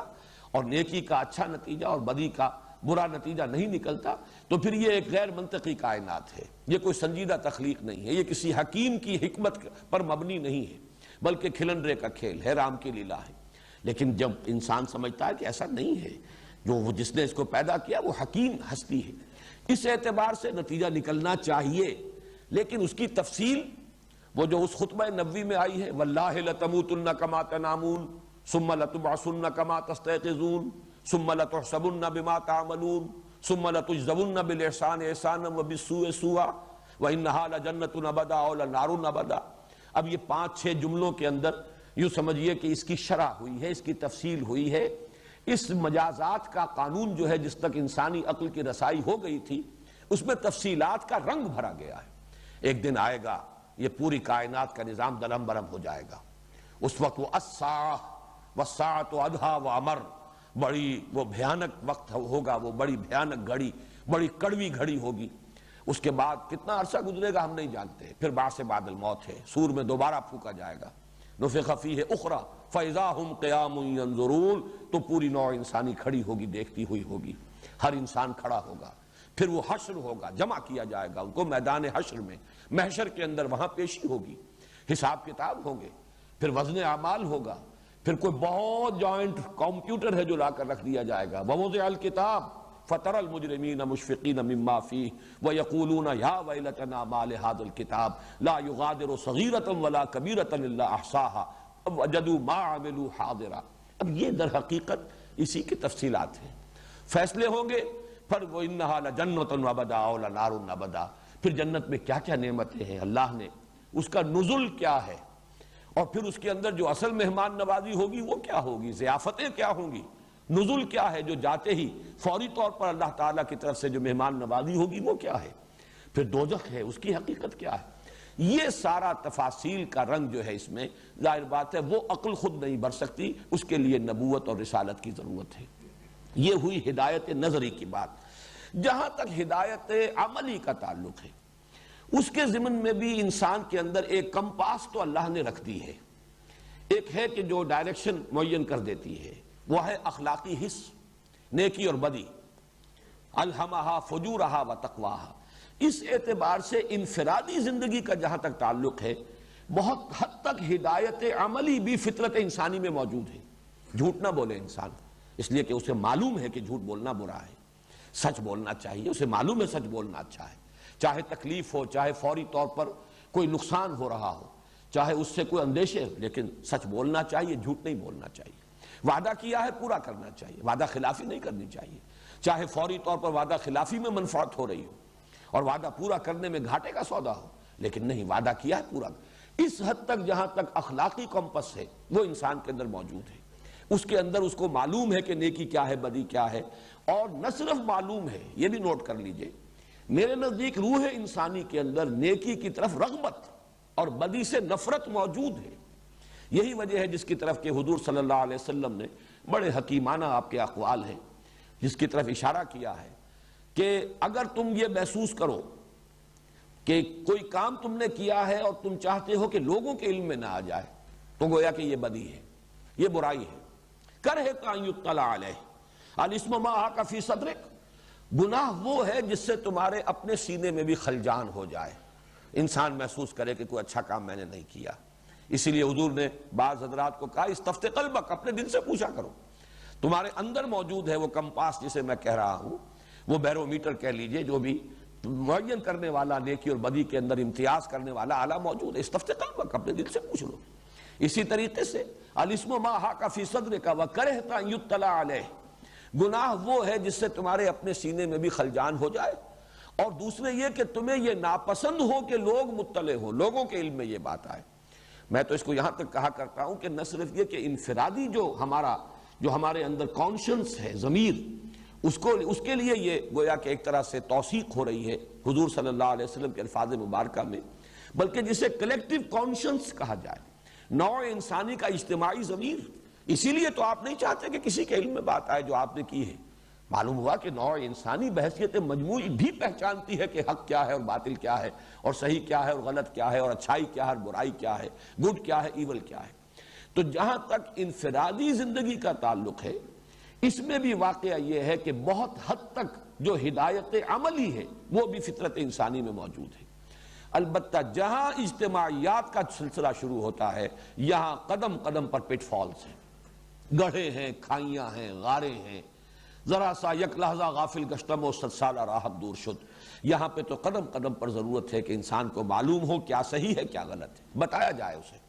ذرا سے عدم توازن پیدا ہوتا ہے اور پورا تمدن جو ہے وہ متعفن سنڈاس بن کر رہ جاتا ہے، اس کے اندر ایسا فساد پیدا ہو جاتا ہے۔ پھر جیسا کہ ہم دیکھ رہے ہیں دنیا میں اس وقت، پچھلی کم سے کم 2-2.5 صدیوں سے نوع انسانی دھکے کھا رہی ہے۔ فیوڈلزم کے دور سے نکلی اور بڑا ایک اعتبار سے تو بہت بڑا انقلاب آیا، عوامی دور آیا، جمہوریت کا دور آیا، لیکن اس میں بھی ذرا سے عدم توازن مالیات اور اکنامکس کے اندر، اقتصادیات میں، جس نے کیپٹلزم کی لعنت پیدا کر دی۔ اس کے رد عمل میں کمیونزم آیا، اس میں پھر عدم توازن ہو گیا، ٹوٹلیٹیرینزم آ گیا، وہ اس کے اندر جبریت اس درجے آ گئی کہ اس کا اب رد عمل جو ہوا ہے کس طریقے سے ایک عظیم مملکت ہماری آنکھوں کے سامنے۔ واقعہ یہ ہے کہ اگر ہم کبھی 20-25 سال بعد پیدا ہوتے اور پھر ہم کہیں پڑھتے کتابوں میں کہ ایسی عظیم مملکت، سپر پاور اپنے وقت کی، اور وہ اس طریقے سے فریگمنٹیشن اس کی ہو گئی۔ روز آپ کو ایک نئی خبر مل رہی ہے کہ روز معلوم ہوتا ہے کہ ابھی اس کے جو حصے بکھرے ہونے کا عمل جو تیزی کے ساتھ جاری ہے، ہماری آنکھوں کے سامنے وہ گویا کہ برف جیسے پگھلتی ہے، ایسے وہ پگھلتی چلی جا رہی ہے۔ اور یہ سب وہی ہے کہ فطرت انسانی جو ہے ذرا سا عدم توازن۔ ظاہر بات ہے کہ یہ جو بھی کام ہوا، یہ ہوا ہے اسی فطرت کے تقاضے کے تحت۔ عدل کی تلاش میں انسان کے اوپر کوئی جاگیردار اور بادشاہ کیوں حکمران ہو کر بیٹھ جائے؟ تمام انسانوں کے حقوق مساوی ہونے چاہیے۔ تو ایک اچھا آئیڈیا تھا، ایک اچھی بات تھی جو سامنے آئی ہے، اور اس میں یقیناً ایک پیش قدمی ہے، یقیناً نوع انسانی نے ایک ترقی کی ہے، ارتقا کیا ہے، لیکن یہ کہ اس میں عدم توازن ہوا مالیات اور اقتصادیات میں، اور وہ کیپٹلزم کی لعنت بن گئی۔ اس سے پھر ایک اچھی زقند ہے جو لگائی تھی کہ یہ ظلم ہے، ایک طرف ہیوز ہیں دوسری طرف ہیو ناٹس ہیں، ایک طرف دولت کے انبار ہیں دوسری طرف احتیاج ہے شدید، یہ تو غلط ہے۔ بہرحال کوئی معاملہ ہونا چاہیے عدل کا، انصاف کا۔ تو یہ تلاش عدل ہی کے اندر نوع انسانی کا قافلہ بھٹک رہا ہے، لیکن یہاں کیا ہوا؟ وہ فرد اور اجتماعیت کے مابین عدم توازن پیدا ہو گیا۔ انفرادی آزادی اس کو اس طریقے سے جکڑ دیا گیا کہ بندگی میں گھٹ کے رہ جاتی ہے ایک جوئے کا ماب، اور آزادی میں بہرے بے قرار ہے زندگی۔ اس کا رد عمل ہمارے سامنے ہے، اور یہ دھکے انسان کھاتا رہے گا۔ اصل یہ جگہ ہے جہاں ہدایت کی ضرورت ہے، ہدایت عملی۔ تو میں نے 3 درجوں میں نبوت و رسالت کی جو احتیاج ہے بندوں کے اندر، یہ جہاں تک توحید اور آخرت کا تعلق تھا وہ تو آ چکا ہے پہلے 3 آیات میں۔ الحمدللہ رب العالمین الرحمن الرحیم مالک یوم الدین، توحید تو پوری ہو گئی۔ پھر اگلے میں توحید عملی آ گئی، ایاک نعبد و ایاک نستعین۔ تو معلوم یہ ہوا کہ یہاں تک تو انسان پہنچا۔ البتہ یہ کہ نبوت و رسالت کی ضرورت کیوں ہے؟ وہ اس لیے کہ نمبر 1، اس ہدایت نظری میں بھی 2 اعتبارات سے ضرورت ہے جو پوری ہوتی ہے نبوت و رسالت اور وحی کے ذریعے سے: یقین کی گہرائی اور تفاصیل کی وسعت۔ اس میں خاکہ جو ہے، اس میں پورا رنگ جو ہے، تفصیلات کا بھرنا، یہ اس کے بغیر ممکن نہیں۔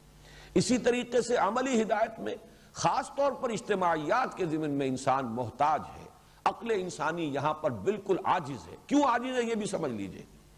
اس لیے کہ انسان اپنے ان پیمانوں سے اوپر اٹھ نہیں سکتا۔ مرد ہے تو مرد کی حیثیت سے سوچے گا، عورت کی نفسیات کا اسے تجربہ ہی نہیں۔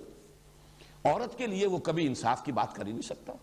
اسے تو اپنی مصلحتیں جو ہے معلوم ہے، اسے اپنے احساسات کا اندازہ ہے۔ عورت کے کیا احساسات ہوتے ہیں اس کا تجربہ اسے ہونا ناممکن۔ اس اعتبار عورت ہے تو عورت اپنی نفسیات، اپنے احساسات سے واقف ہے۔ مرد کی نفسیات اور مرد کے احساسات کا کوئی تصور اس کے لیے ناممکن۔ کیسے ممکن ہے کہ یہ مرد سوچے یا عورت سوچے وہ کوئی عادلانہ آئلی نظام بنا کر دے دے؟ معلوم ہوا کہ یہاں تو انسان مجبور ہے۔ کاشتکار ہے، مزدور ہے، اسے اپنی مشکلات کا علم ہے، اسے کسی زمیندار کی یا کارخانے دار کی مشکلات کا کوئی احساس نہیں ہے۔ وہ اگر سوچے گا تو ظاہر بات ہے کہ وہ تو اپنے لیے سوچے گا، توازن نہیں آ سکتا۔ اسی طریقے سے اگر دوسری طرف سوچنے والا ہے، کوئی وہ کارخانے دار ہے یا زمیندار ہے، وہ اپنی مشکلات سے واقف ہے، اپنے مسائل کو جانتا ہے، پھر یہ کہ وہ اپنی مصلحتیں اس کے سامنے رہیں گی، وہ تو اپنے مفاد کی بات کرے گا۔ اس اعتبار سے جو کہیں حاکم بن جائے اسے تو اپنی ضرورت کا احساس ہے،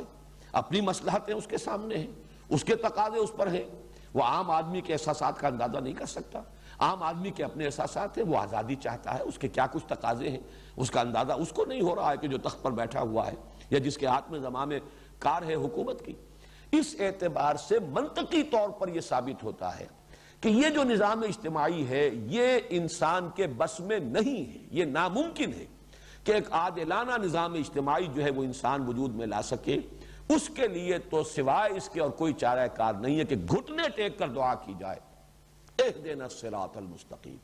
اب دیکھیے یہاں پر بھی کس قدر یہ جو بات میں عرض کر رہا ہوں اس کے ساتھ یہ الفاظ کیسے ابھر کر اور اجاگر ہو کر آ رہے ہیں۔ الصراط المستقیم کی بات، سیدھا راستہ، ہمیں چلنے کے لیے وہ راستہ، اس لیے کہ قدم قدم پر دو راہیں تراہیں آتے ہیں، ذرا سا ادھر کو مڑ جائیں، ذرا سا ادھر کو مڑ جائیں، پھر بڑھتے چلے جا رہے ہیں، پھر آپ سیدھی لائن میں جا رہے ہیں، اسٹریٹ لائن میں، لیکن یہ کہ جتنا آگے بڑھ رہے ہیں اس سے دور ہوتے چلے جا رہے ہیں، اس لیے کہ زاویہ جو ہے شروع میں تو وہ بہت ہی ہلکی سی ڈیویشن اس میں ہوتی ہے، لیکن جیسے جیسے وہ زاویہ کھلتا جائے گا فاصلے بڑھتے چلے جائیں گے۔ اہدنا الصراط المستقیم، پروردگار ہمیں ہدایت دے۔ اور ہدایت کے بارے میں نوٹ کر لیجئے، وقت چونکہ کم ہے زیادہ تفصیل میں جانے کا موقع نہیں ہے، ہدایت عملی کے ضمن میں بھی یہ ہدایت کوئی ایک بسیط شے نہیں ہے، یہ ایک مرکب ہے۔ سب سے پہلے یہ کہ کوئی شے بتا دی جائے کہ یہ راستہ صحیح ہے، علمی طور پر واضح کر دیا جائے راستہ صحیح یہ ہے۔ پھر یہ کہ طبیعت میں آمادگی پیدا کر دی جائے کہ انسان اس کو قبول کرے۔ جو دوسرے تقاضے ہیں، اپنے نفس کے تقاضے، اپنی انانیت یا یہ کہ اپنی خود غرضی، اس سے انسان بچ کر اس صراط مستقیم جو کہ علمی طور پر اس کے سامنے واضح ہو چکی اس پر چل سکے۔ پھر قدم قدم پر مشکلات آ رہی ہیں، موانع آ رہے ہیں،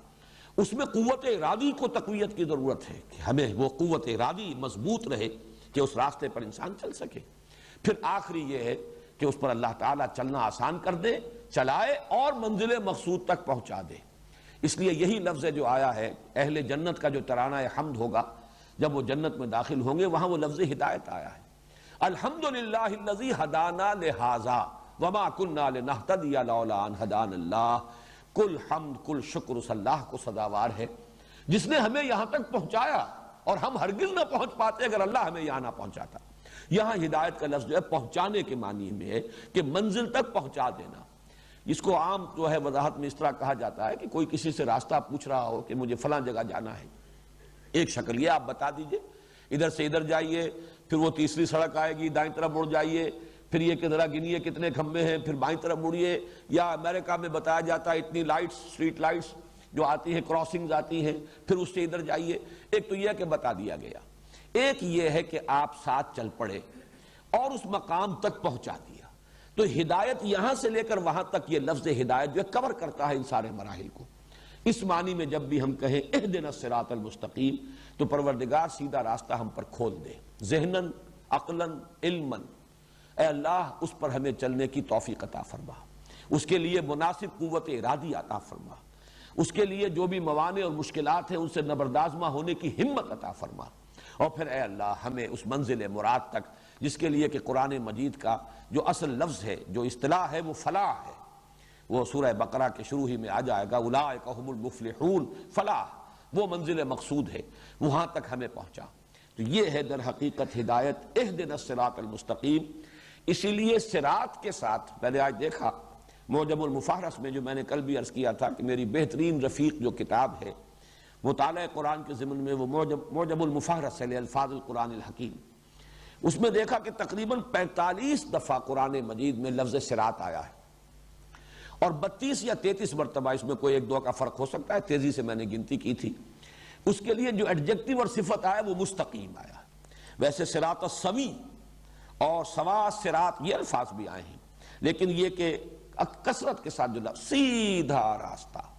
سوی بھی، سویہ، سوی، صراط السوی، سوا صراط، اس کو بھی کہتے ہیں معتدل، درمیانی راستہ۔ اسی معنی میں پھر ایک لفظ سبیل بھی آیا قرآن مجید میں، اور اس کے ساتھ قصد السبیل، سوا السبیل، السبیل۔ لیکن یہ کہ سبیل کے ساتھ جو لفظ آیا ہے اور سینکڑوں مرتبہ آیا ہے، وہ یقیناً 100 سے زیادہ مرتبہ ہے، وہ ہے سبیل اللہ، اللہ کا راستہ۔ یہ اللہ کا راستہ وہی صراط مستقیم ہے، وہی قصد السبیل ہے، وہی صراط السوی ہے، وہی سوا السبیل ہے۔ لیکن سب سے کثرت کے ساتھ لفظ استعمال ہونے والا اگر سبیل ہے تو وہ اللہ کی طرف اس کو مضاف کر کے سبیل اللہ، اور ویسے یہ کہ اگر الصراط آتا ہے تو پھر یہ کہ الصراط المستقیم، وہ راستہ جو بالکل سیدھا ہے۔ پروردگار ہمیں اس کی ہدایت عطا فرما۔ اب اس کے بعد جیسے کہ میں نے عرض کیا تھا کہ پہلی 3 آیتوں میں بھی ایک وہ پرنسپل کلوز اور باقی سب اس کے سبارڈینیٹ کلوزز ہیں، اسی طرح آخری حصے میں بھی پرنسپل کلوز یہی ہے، اہدنا الصراط المستقیم، مکمل جملہ ہے، کلام انشائیہ ہے اور مکمل ہے۔ اب اس کی شرح ہو رہی ہے مثبت اور منفی دونوں انداز میں، چونکہ یہ الفاظ تو اللہ نے سکھائے ہیں، اللہ نے تلقین فرمائے ہیں، ہے تو فطرت انسانی کی پکار، فطرت انسانی کی ترجمانی، لیکن اسی میں تعلیم اور تلقین کا پہلو بھی ہے کہ اس صراط السوی کو مزید سمجھ لو اچھی طریقے سے، کہ اس کے اندر افراط و تفریط کس طور سے ہوتا ہے، کہاں کہاں اس کے اندر پیچیدگیاں واقع ہو جاتی ہیں، اس سے ڈیوییشن کس کس طور سے ہوتا ہے، اور یہ صراط المستقیم کن لوگوں کا راستہ ہے۔ چنانچہ اس کے بعد فرمایا صراط الذین انعمت علیہم، راستہ ان کا، یہاں صراط اب بدل کل آ رہا ہے، صراط مستقیم کی بجائے صراط الذین انعمت علیہم، یہ اسی کی وضاحت ہے، اسی کی تشریح ہے، اس کی جگہ بدل کے طور پر آ رہا ہے، اسی لیے اہدنا الصراط، طا پر زبر ہے اس لیے کہ وہ مفعول ہے، یہاں پر بھی دوبارہ وہی زبر آ رہا ہے صراط الذین انعمت علیہم، یہاں پیش ہوتا تو گویا کہ یہاں سے تو پھر کوئی کلام کی ابتدا ہو جاتی، یہ چونکہ بدل ہے اعراب وہی ہے، اہدنا الصراط المستقیم صراط الذین انعمت علیہم، ان کا جن پر تیرا انعام ہوا۔ اس کی زیادہ وضاحت کا موقع نہیں ہے اس وقت مراد کیا ہے، لیکن کم سے کم ایک آیت کو اپنے ذہن میں رکھیے۔ ویسے تو نعمت اللہ تعالیٰ کی، ہر شے جو اللہ دیتا ہے وہ نعمت ہے، لیکن یہ ہے کہ اصل نعمت، یہ گویا کہ یوں سمجھیے کہ ہم ایک سرکل میں اس وقت بات کر رہے ہیں، اصل نعمت ہے ہی ہدایت، اس لیے کہ جس شے کے ساتھ یہ ہدایت ہو وہ نعمت ہے، اور اگر کوئی دنیا کی بڑی سے بڑی شے بھی ہو اور ہدایت ساتھ نہ ہو تو وہ نعمت نہیں ہے، وہ زحمت ہے، وہ تو ایک عذاب کا ذریعہ اور مقدمہ ہے۔ اللہ نے صحت دی ہے اور ہدایت بھی دی ہے، کیا کہنے، نور علی نور، یہ صحت ایک نعمت ہے، اس لیے کہ صحت کے ذریعے سے آپ اللہ تعالیٰ کے دین کے لیے کی خدمت کریں گے، آپ نیکیاں کمائیں گے صحت کے ذریعے سے۔ اسی لیے جو وہ حدیث آتی ہے اغتنموا خمسا قبل خمس، 5 چیزوں کو 5 چیزوں سے پہلے غنیمت سمجھو، مصروفیت سے پہلے فرصت کو غنیمت جانو، بیماری سے پہلے صحت کو غنیمت سمجھو، موت سے پہلے زندگی کو غنیمت سمجھو، بڑھاپے سے پہلے جوانی کو غنیمت سمجھو، مفلسی سے پہلے اگر غنا ہے، اللہ نے تمہیں مستغنی کیا ہے، کچھ فکر معاش سے کچھ تمہیں آزادی دے رکھی ہے، سہولتیں دے رکھی ہیں، غنیمت سمجھو۔ تو گویا کہ یہ 5 نعمتیں ہیں، لیکن یہ نعمتیں کب بنیں گی؟ انسانی زندگی بھی نعمت ہے، صحت بھی نعمت ہے، دولت بھی نعمت ہے، فرصت بھی نعمت ہے، اور جوانی سب سے بڑی نعمت ہے، لیکن یہ نعمت کب بنے گی؟ جب صفت ہدایت ساتھ موجود ہو، ورنہ یہی در حقیقت عذاب کا سب سے بڑا ذریعہ، صحت ہے ہدایت نہیں ہے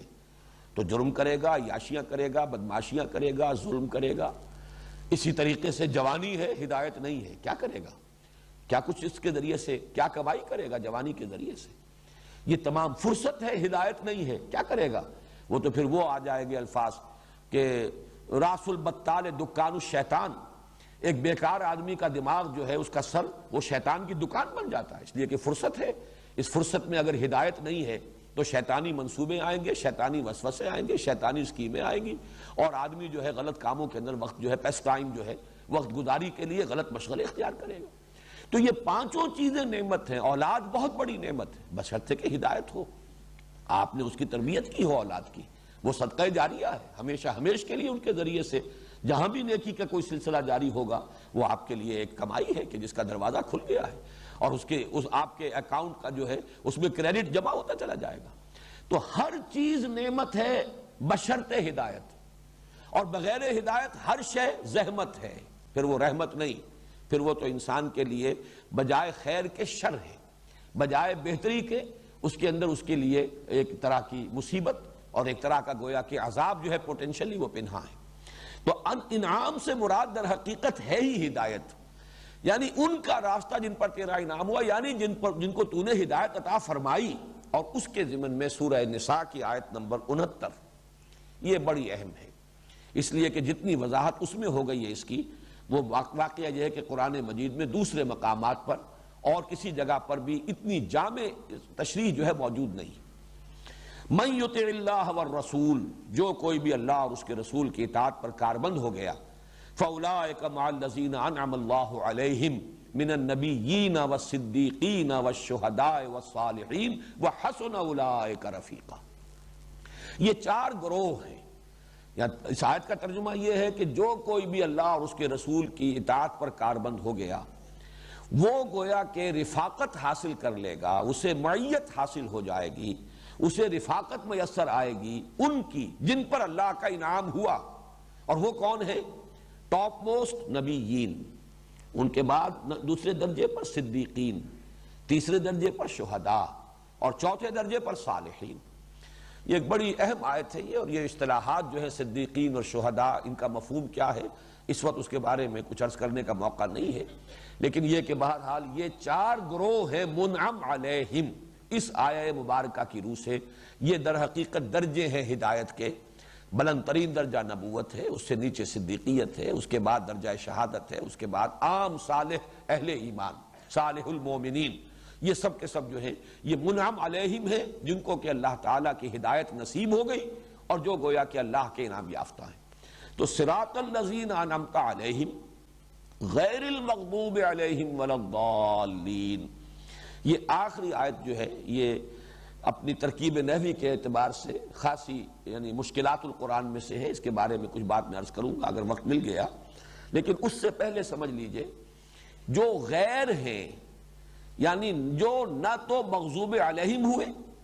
غیر ہیں مغضوب علیہم کے، یہ گویا کہ الذین انعمت علیہم ہی کی شرح ہو رہی ہے، راستہ ان کا جن پر تیرا انعام ہوا، جو نہ مغضوب علیہم ہوئے، جن پر نہ تیرا غضب ہوا، ولا الضالین، اور نہ ہی گمراہ ہوئے، نہ ہی وہ گمراہوں میں سے اور بھٹکے ہوئے میں سے تھے۔ گویا کہ ایک ہی شے کو مثبت انداز میں بھی واضح کیا، منفی انداز میں بھی واضح کیا، اور ظاہر بات ہے کہ اسی طریقے سے پھر بالکل ڈسکریٹ ہو کر شے جو ہے مبرہن ہو کر واضح ہو کر آتی ہے، اور اسی کو ہم کہتے ہیں جامع و مانع تعریف۔ کسی کی ڈیفینیشن جو ہے کسی چیز کی ایسے ڈیفائن کیا جائے کہ جامع بھی ہو مانع بھی ہو، یعنی جامع ہو کہ اس شے کی کوئی حقیقت اس تعریف سے باہر نہ رہ جائے، وہ گویا کہ احاطہ کر لے اس کے تمام اجزاء کا، اور مانع ہو کوئی اور شے اس میں شامل نہ ہو جائے۔ جب تک کہ ایسی ڈیفینیشن نہ ہو کہ جو جامع ہو اور مانع ہو تو وہ صحیح معنی میں پھر ڈیفینیشن نہیں ہوگی۔ ڈیفینیشن کا تو مطلب یہ ڈیفینٹ، کسی شے کو بالکل معین کر دینا، بالکل مبرہن، بالکل واضح ہو جائے، ممیز ہو جائے، ڈیفینٹ ہو جائے، اور اس ڈیفینٹ ہونے کے لیے ضروری ہے کہ اس کی کوئی شے باہر نہ رہ جائے اور کوئی اور شے اس کے اندر داخل نہ ہو۔ تو یہ جامع و مانع جو اس کی تعریف ہے، یہ در حقیقت صراط مستقیم کی کہ ایک طرف واضح کر دیا گیا یہ 4 گروہ ہیں جامع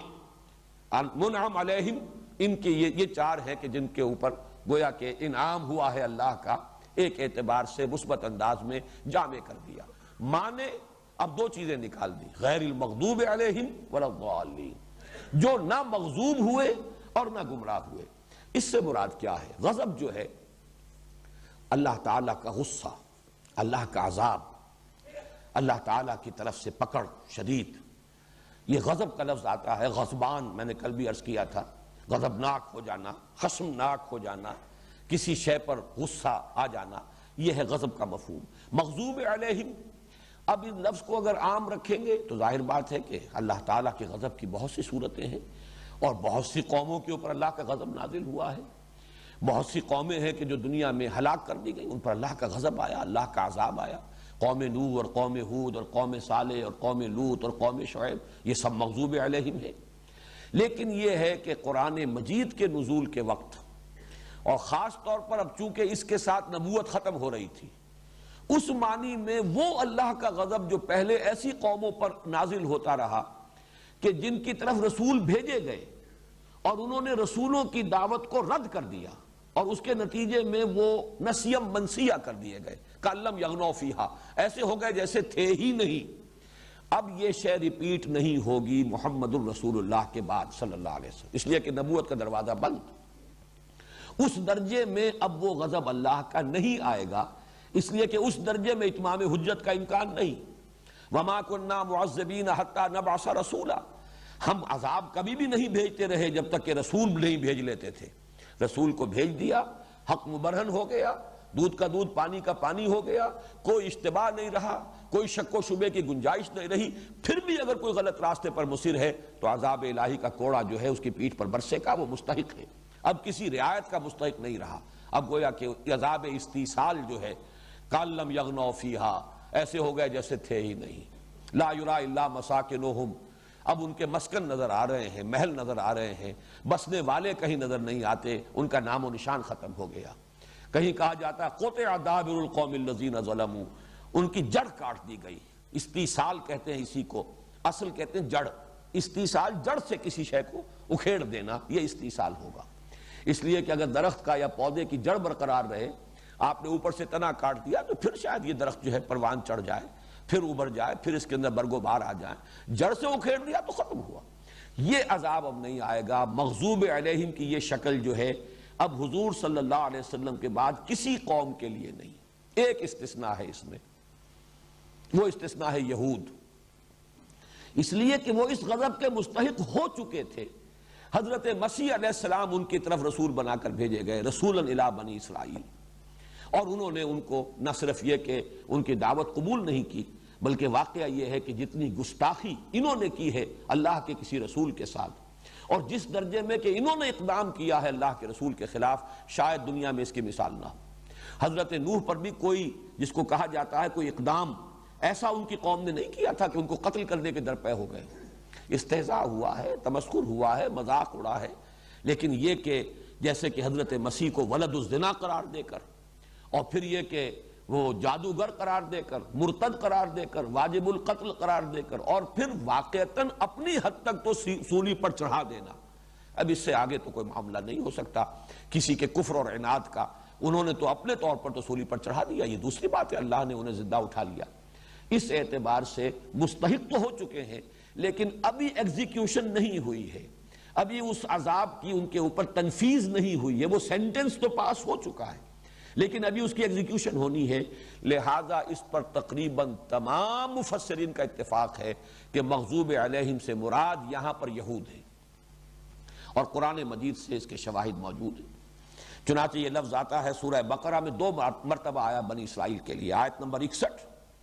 ضربت علیہم الذلۃ والمسکنۃ وباؤوا بغضب من اللہ، اللہ کا غضب لے کر لوٹے۔ اللہ کا غضب ان پر ہو چکا ہے، ابھی اس کا صرف ظہور باقی ہے، پھانسی کا حکم ہو چکا ہے، ابھی اس مجرم کا یا ملزم کا پھانسی لگنا باقی ہے، لیکن یہ کہ فی الواقع وہ اس کے مستحق ہو چکے ہیں۔ باؤوا بغضب من اللہ، سورہ بقرہ ہی میں پھر آیت نمبر 90 میں فرمایا وباؤوا بغضب علی غضب، غضب پر غضب، اللہ کے غصے پر غصہ، یہ تو انہوں نے کما لیا ہے، یہ تو ان کے حساب میں درج ہے، اس کے لیے وہ مستحق ہو چکے ہیں پورے طور سے۔ اور چونکہ جیسا کہ ابھی ہم اب اگلے ہی درس سے انشاءاللہ اب سورہ بقرہ کا آغاز کریں گے، تو سورہ بقرہ کا اور سورہ آل عمران کا باہم کیا رشتہ ہے اس پر بحث ہوگی، تو نوٹ کر لیجئے یہ دونوں جوڑے ہیں، آپس میں جوڑے کی یہ صورتیں ہیں، ایک جوڑے کی شکل میں ہیں، لہذا مضامین میں بڑی مناسبت اور مشابہت ہے۔ یہ مضمون جو میں نے آپ کو سنایا ہے، ضربت علیہم الذلۃ والمسکنۃ وباؤوا بغضب من اللہ، یہی سورہ آل عمران کی آیت نمبر 112 میں ہے۔ ضربت علیہم الذلۃ اینما ثقفوا الا بحبل من اللہ وحبل من الناس وباؤوا بغضب من اللہ وضربت علیہم المسکنہ۔ تو یہ جو باؤوا بغضب من اللہ، گویا کہ قرآن مجید کی آیات سے بھی اس کا انطباق، اس کا اطلاق ہو رہا ہے یہود پر، اور اس کی میں منطقی اور عقلی شرح بھی کر چکا ہوں کہ وہ غضب اب کسی اور پر نہیں آئے گا، اس لیے کہ اب کوئی نبی اور رسول نہیں آئے گا۔ کسی قوم کا جڑ سے وجود مٹا دیا جانا یہ نہیں ہوگا، جزوی طور پر ہو سکتا ہے، جیسے ہم پر بھی ہوا ہے۔ اسپین میں مسلمانوں کا نام و نشان مٹ گیا، لیکن مسلمانوں کا، امت مسلمہ کا نام و نشان نہیں مٹ سکتا۔ حضور نے فرمایا انا آخر المرسلین وانتم آخر الامم، تم آخری امت ہو، میں آخری رسول ہوں۔ قیامت تک اب یہ دور ہے رسالت و نبوت محمدی کا، اور امت محمد برقرار رہے گی۔ ایک قوم نکل جائے دوسری قوم آ جائے گی، ایک قوم اگر ختم بھی ہو گئی دوسری قوم آئے گی، لیکن وہ امت برقرار رہے گی۔ اس اعتبار سے مغضوب علیہم کی مثال اس وقت یہود ہے، اور اس کی وجہ کیا ہے؟ وجہ یہ ہے کہ انہوں نے جان بوجھ کر تحریفیں کی دین میں، حق کے واضح ہونے کے بعد، حق کے مبرہن ہونے کے بعد، جس کا سب سے بڑا ثبوت یہ ہے کہ قرآن یہ کہتا ہے کہ یہ یہود کے علماء، ان کے جو عامی لوگ تھے امیین، جن کو کہ کچھ پتہ نہیں تھا تورات میں کیا لکھا ہے، کہا گیا ہے منہم امیون لا یعلمون الکتاب، وہ جانتے نہیں کتاب میں کیا ہے، وہ تو ان پڑھ ہیں۔ ان کی بات چھوڑ دیجئے، علماء جو تھے ان کے، یعرفونہ کما یعرفون ابناہم، ایسے پہچانتے ہیں محمد کو صلی اللہ علیہ وسلم اور قرآن کو جیسے کہ اپنے بیٹوں کو پہچانتے ہیں، لیکن عناد، سرکشی، ضد، تعصب، دشمنی، ہٹ دھرمی اس کے اندر انتہا کو پہنچے ہوئے۔ اس اعتبار سے بھی واقعتاً وہی مصداق ہے غیر المغضوب علیہم،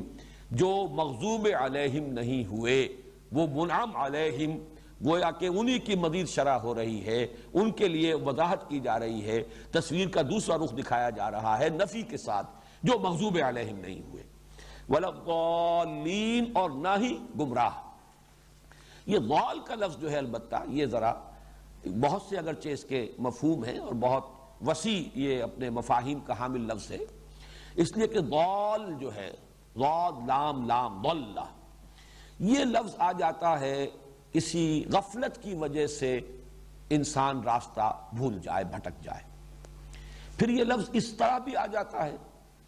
کہ اپنی امکانی حد تک اور نیک نیتی کے ساتھ انسان تلاش کر رہا ہے، خیر ہی کا جذبہ ہے،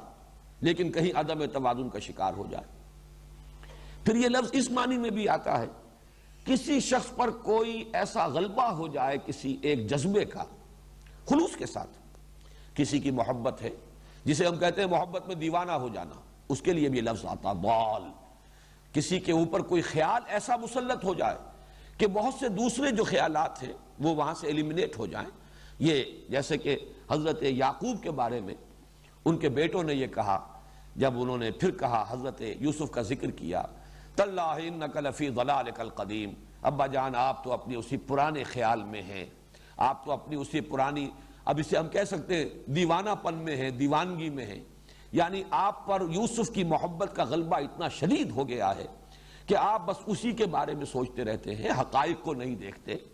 آپ اسی امید میں بیٹھے ہیں کہ یوسف آپ کے پاس آئے گا اور دوبارہ پھر آپ کی ملاقات ہو جائے گی، آپ ایک ناممکن شے کا جو ہے تصور کیے بیٹھے ہیں۔ تو یہ جو کیفیت ہے کہ کوئی ایک جذبہ، اور وہ جذبہ ضروری نہیں کہ برا ہو، محمود جذبہ، وہ محمود جذبہ بھی اگر غیر متوازن ہو جائے تو اس کو بھی، اس کے لفظ پر بھی، اس کیفیت پر بھی اس لفظ کا اطلاق ہو جاتا ہے۔ اس معنی میں یہ لفظ خود حضور صلی اللہ علیہ وسلم کے لیے آیا، اس لیے مجھے ساری یہ وضاحت اس لیے کرنی پڑی، اگرچہ میں وہ سپیکٹرم کمپلیٹ پہلے کر دوں۔ بدنیتی کے ساتھ بھی اگر کوئی آدمی غلط راستے پر جاتا ہے، اس پر بھی ضلع کا اطلاق ہو جائے گا۔ بدنیتی کے ساتھ غلط راستے پر جانا وہ بھی ضلع، اور نیک نیتی کے ساتھ کسی اچھے جذبے کی وجہ سے لیکن اس کا غلبہ ہو جائے، مغلوب الحال ہو کر انسان کا کہیں راستے سے بھٹک جانا، اس پر بھی اس کا ہوگا۔ کسی کی محبت اتنی سوار ہو جائے کہ باقی چیزوں سے توجہ ہی ہٹ جائے، ساری کی ساری توجہ جو ہے مرکوز ہو جائے کسی ایک ہی چیز کے اوپر، محبت کا ایک ایسا جو ہے جذبہ ہو، اس پر بھی لفظ ضلال کا اطلاق ہو جائے گا۔ تو یہ لفظ جو ہے بہت وسیع ہے اپنے انطباق اور اطلاق میں، اس اعتبار سے جو سورۃ الضحیٰ میں لفظ آیا ہے وَوَجَدَكَ ضَالًّا فَہَدَىٰ، اس کی جو مختلف تعبیرات کی گئی ہیں وہ میں نے وہاں اس وقت جبکہ اس سورہ مبارکہ کا درس ہو رہا تھا میں بیان کر چکا ہوں، اس وقت صرف اشارے کر رہا ہوں کہ اس کا ایک مفہوم تو یہ ہے کہ حضور صلی اللہ علیہ وسلم ابھی ہدایت کے متلاشی تھے، غور و فکر کے مرحلے سے گزر رہے تھے، جیسے کہ حضرت عائشہ صدیقہ رضی اللہ تعالی عنہا کی جو روایت ہے کہ جب آپ کی عمر شریف 40 برس کی ہوئی تو آپ پر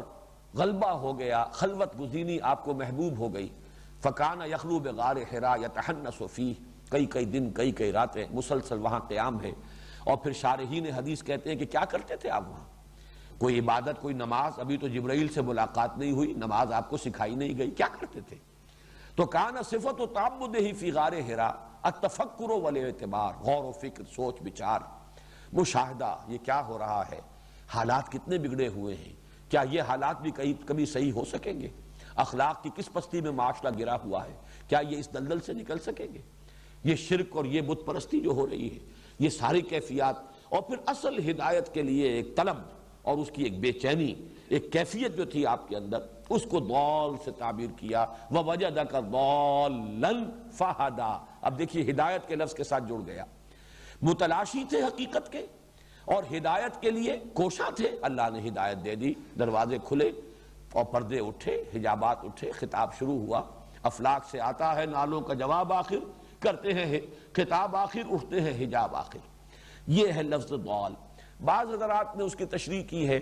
کہ عشق الہی میں حضور صلی اللہ علیہ وسلم اس وقت اس درجے آپ پر غلبہ ہو چکا تھا عشق الہی کا کہ اس کی وجہ سے لفظ ضال کا اطلاق ہوا ہے۔ اگرچہ یہ کہ یہ مناسبت نہیں ہے اس میں، حضرت یعقوب کے بارے میں وہ لفظ میں نے بیان کر دیا، اس لفظ کے اندر وہ امکان موجود ہے، اور ظاہر بات ہے کہ حضرت یعقوب کے لیے اگر لفظ استعمال کیا ان کے بیٹوں نے تو وہ اسی سینس میں استعمال کیا کہ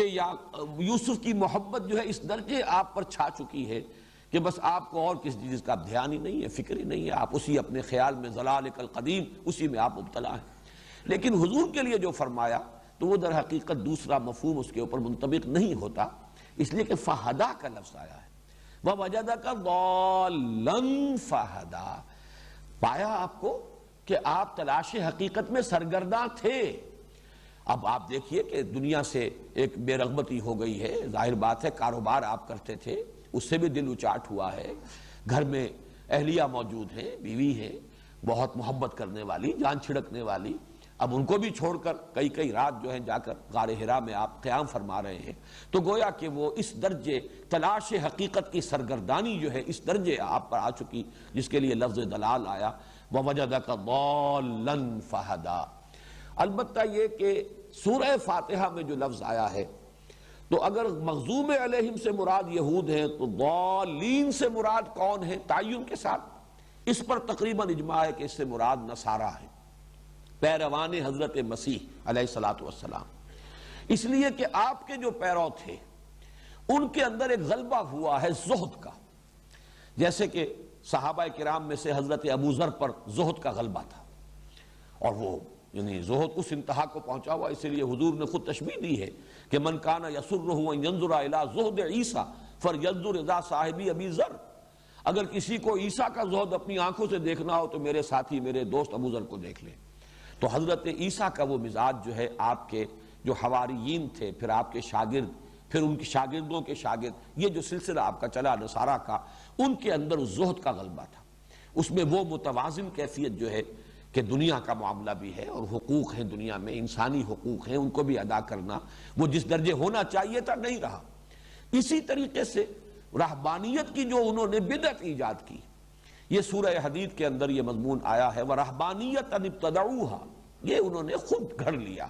ہم نے رہبانیت مَا كَتَبْنَاهَا عَلَيْهِمْ، ہم نے وہ ان پر فرض نہیں کی تھی، ہم نے یہ چیز ان پر لازم نہیں کی تھی، یہ دنیا سے بالکل کنارہ کشی اور انقطاع جو ہے یہ ہم نے تو لازم نہیں کیا تھا۔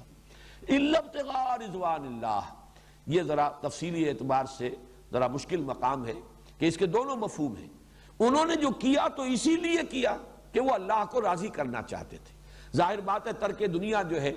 وہ کسی محمود جذبے کے تحت ہی ہوگی، کون گھر کے آسانیاں چھوڑ کر، آسائشیں چھوڑ کر کون جا کر کسی غار کے اندر ڈیرا لگائے گا، کون سختیاں جھیلے گا، کون جنگلوں میں جائے گا بنواس لے گا، کون پہاڑوں کی چوٹیوں پر کھڑے ہو کر تپسیائیں کرے گا، جذبہ تو کوئی نہ کوئی اچھا ہے، خیر کا ہے۔ تو ابتغاء رضوان اللہ تو تھا ان کے پیش نظر، لیکن یہ کہ اس میں عدم توازن ہو گیا۔ خیر کا جذبہ بھی اعتدال سے بڑھ کر برائی کی شکل اختیار کر سکتا ہے،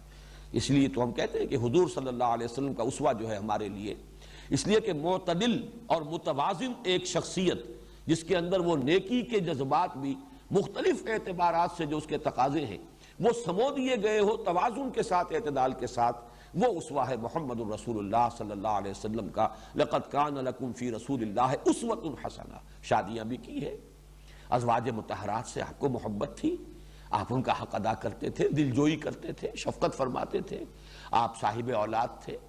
آپ کو اپنی بیٹیوں سے محبت تھی. یہ سب چیزیں موجود ہیں. یہ نہیں ہے کہ اس کو کوئی شر قرار دیا جائے، اسے فی نفس ہی ایول قرار دیا جائے. البتہ یہ کہ ایک مقام ہے، اس سے آگے نہیں، ایک حد ہے. اہل و عیال کی محبت اس سے آگے نہ جائے، کہیں حقوق اللہ کے اندر دست اندازی نہ ہو جائے. یا ایھا الذین آمنوا ان من ازواجکم واولادکم عدوا لکم فاحذروہم. اس اعتبار سے چوکس رہو، چوکنے رہو، ہوشیار رہو، کہیں ان کی محبت تمہیں کسی غلط راستے پر نہ ڈال دے، کہیں حد اعتدال سے تجاوز نہ کر جاؤ، کہیں شریعت کے حدود کو پھلانگ نہ جاؤ ان کی محبت کی وجہ سے. یہ توازن، اور یہی سب سے مشکل، سب سے کٹھن کام ہے. آدمی واقعہ یہ کہ ایک دھن سوار ہو جائے، اس دھن میں نکلا چلا جاتا ہے، اور یہ آسان رہتا ہے. لیکن اس توازن کو آدمی برقرار رکھے، اس پر خود اپنے آپ کو قائم رکھے. میں تو بلکہ کہا کرتا ہوں کہ یہ جو ہمارے ہاں تصور ہے پل صراط کا،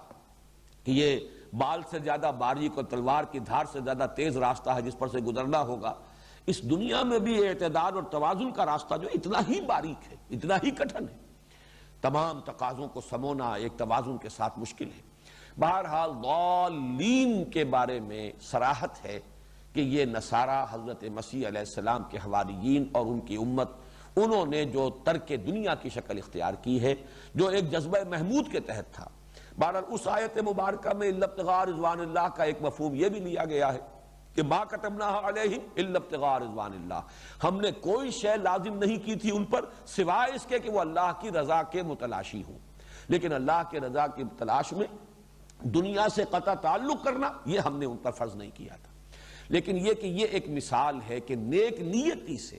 خیر کے ایک جذبے کے تحت بھی انسان بھٹک سکتا ہے. تو ضال اس معنی میں جب مغضوب علیہم کے مقابلے میں آیا ہے تو ایک ہلکے لفظ کی حیثیت سے آیا ہے. لیکن اس سے بھی گویا کہ تلقین کی جا رہی ہے کہ اس کو بھی شعوری طور پر اپنے سامنے رکھو کہ اللہ ایسا نہ ہو کہ ہم اس کے اندر مبتلا ہو جائیں، اس عدم توازن کے اندر.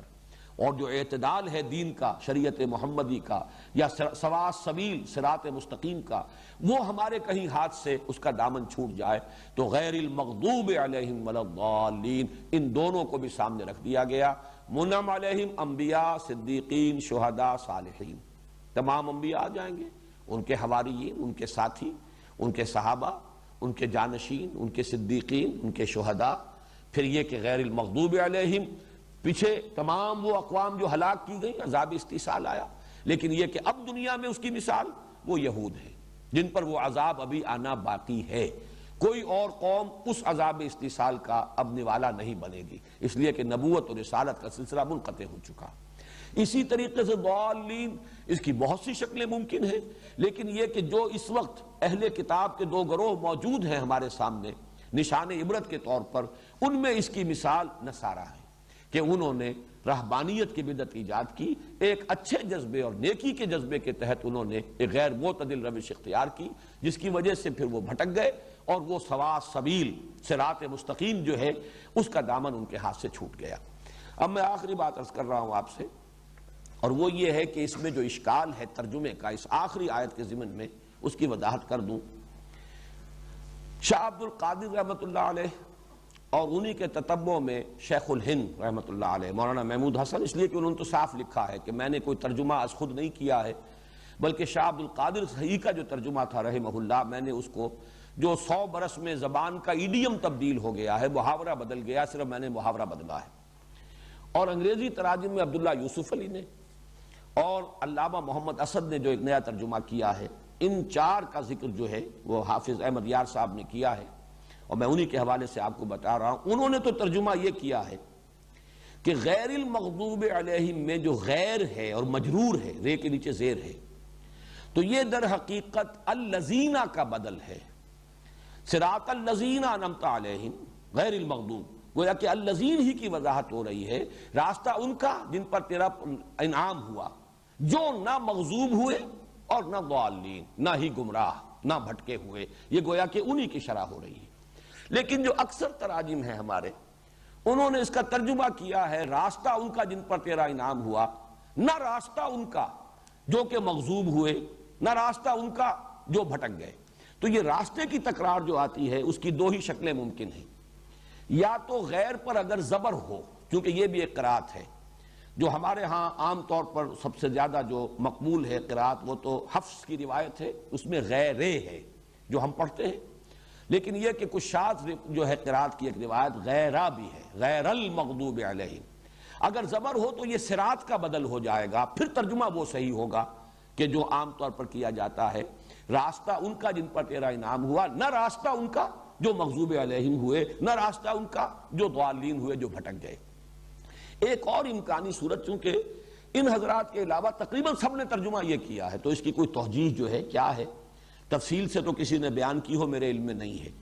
لیکن ایک اور توجیہ میرے سامنے آئی ہے کہ یہ اتنا اجماع اگر ہوا ہے اس ترجمے پر، تو شاید وجہ یہ ہو کہ اس آخری آیت میں صراط کا لفظ محذوف مانا گیا، اہدنا الصراط المستقیم، صراط الذین انعمت علیہم، اس کے بعد صراط غیر المغضوب علیہم ولا الضالین۔ اگر یہاں پہ صراط کے لفظ کو محذوف مان لیا جائے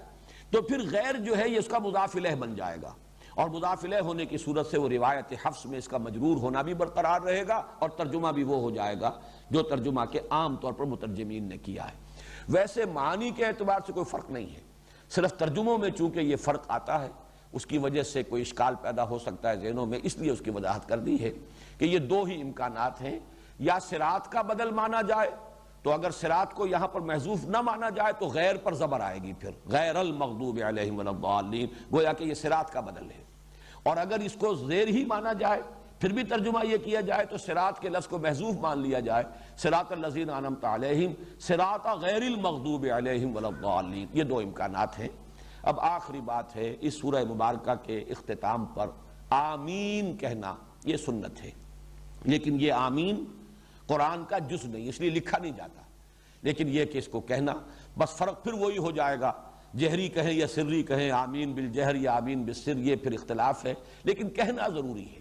یہ آپ خاموشی سے کہیں، اپنے طور پر کہیں، یا باجماعت کہیں، اور خوب اظہار کے ساتھ کہیں، جہر کے ساتھ کہیں، یہ ایک مسلک کا اختلاف ہے جس کو میں یہاں زیر بحث نہیں لانا چاہتا، لیکن یہ کہ اس لفظ کا اصل مفہوم کیا ہے، کیونکہ میں نے آج رحمان کے لفظ پر بھی بحث کی ہے کہ یہ شاید عبرانی کا لفظ ہے، یہ آمین بھی در حقیقت وہاں سے آیا ہوا لفظ ہے،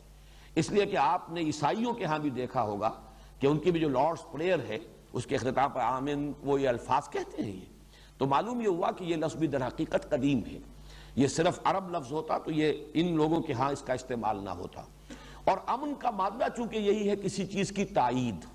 یہ جب ہم نے ایمان کی بحث ہم کر رہے تھے، توثیق اور تائید کے لیے آتا ہے، آمن لہو، اس کی بات مان لی، اس کی توثیق کی، اس کی تصدیق کی، تو گویا کہ اسی سے یہ لفظ استعمال ہو رہا ہے یہاں پہ، جس کا مفہوم یہ ہوتا ہے کہ دعا کے آخر میں انسان کہے اے اللہ ایسا ہی ہو، ہماری یہ دعا قبول ہو جائے۔ تو اگر امام صرف پڑھ رہا ہے،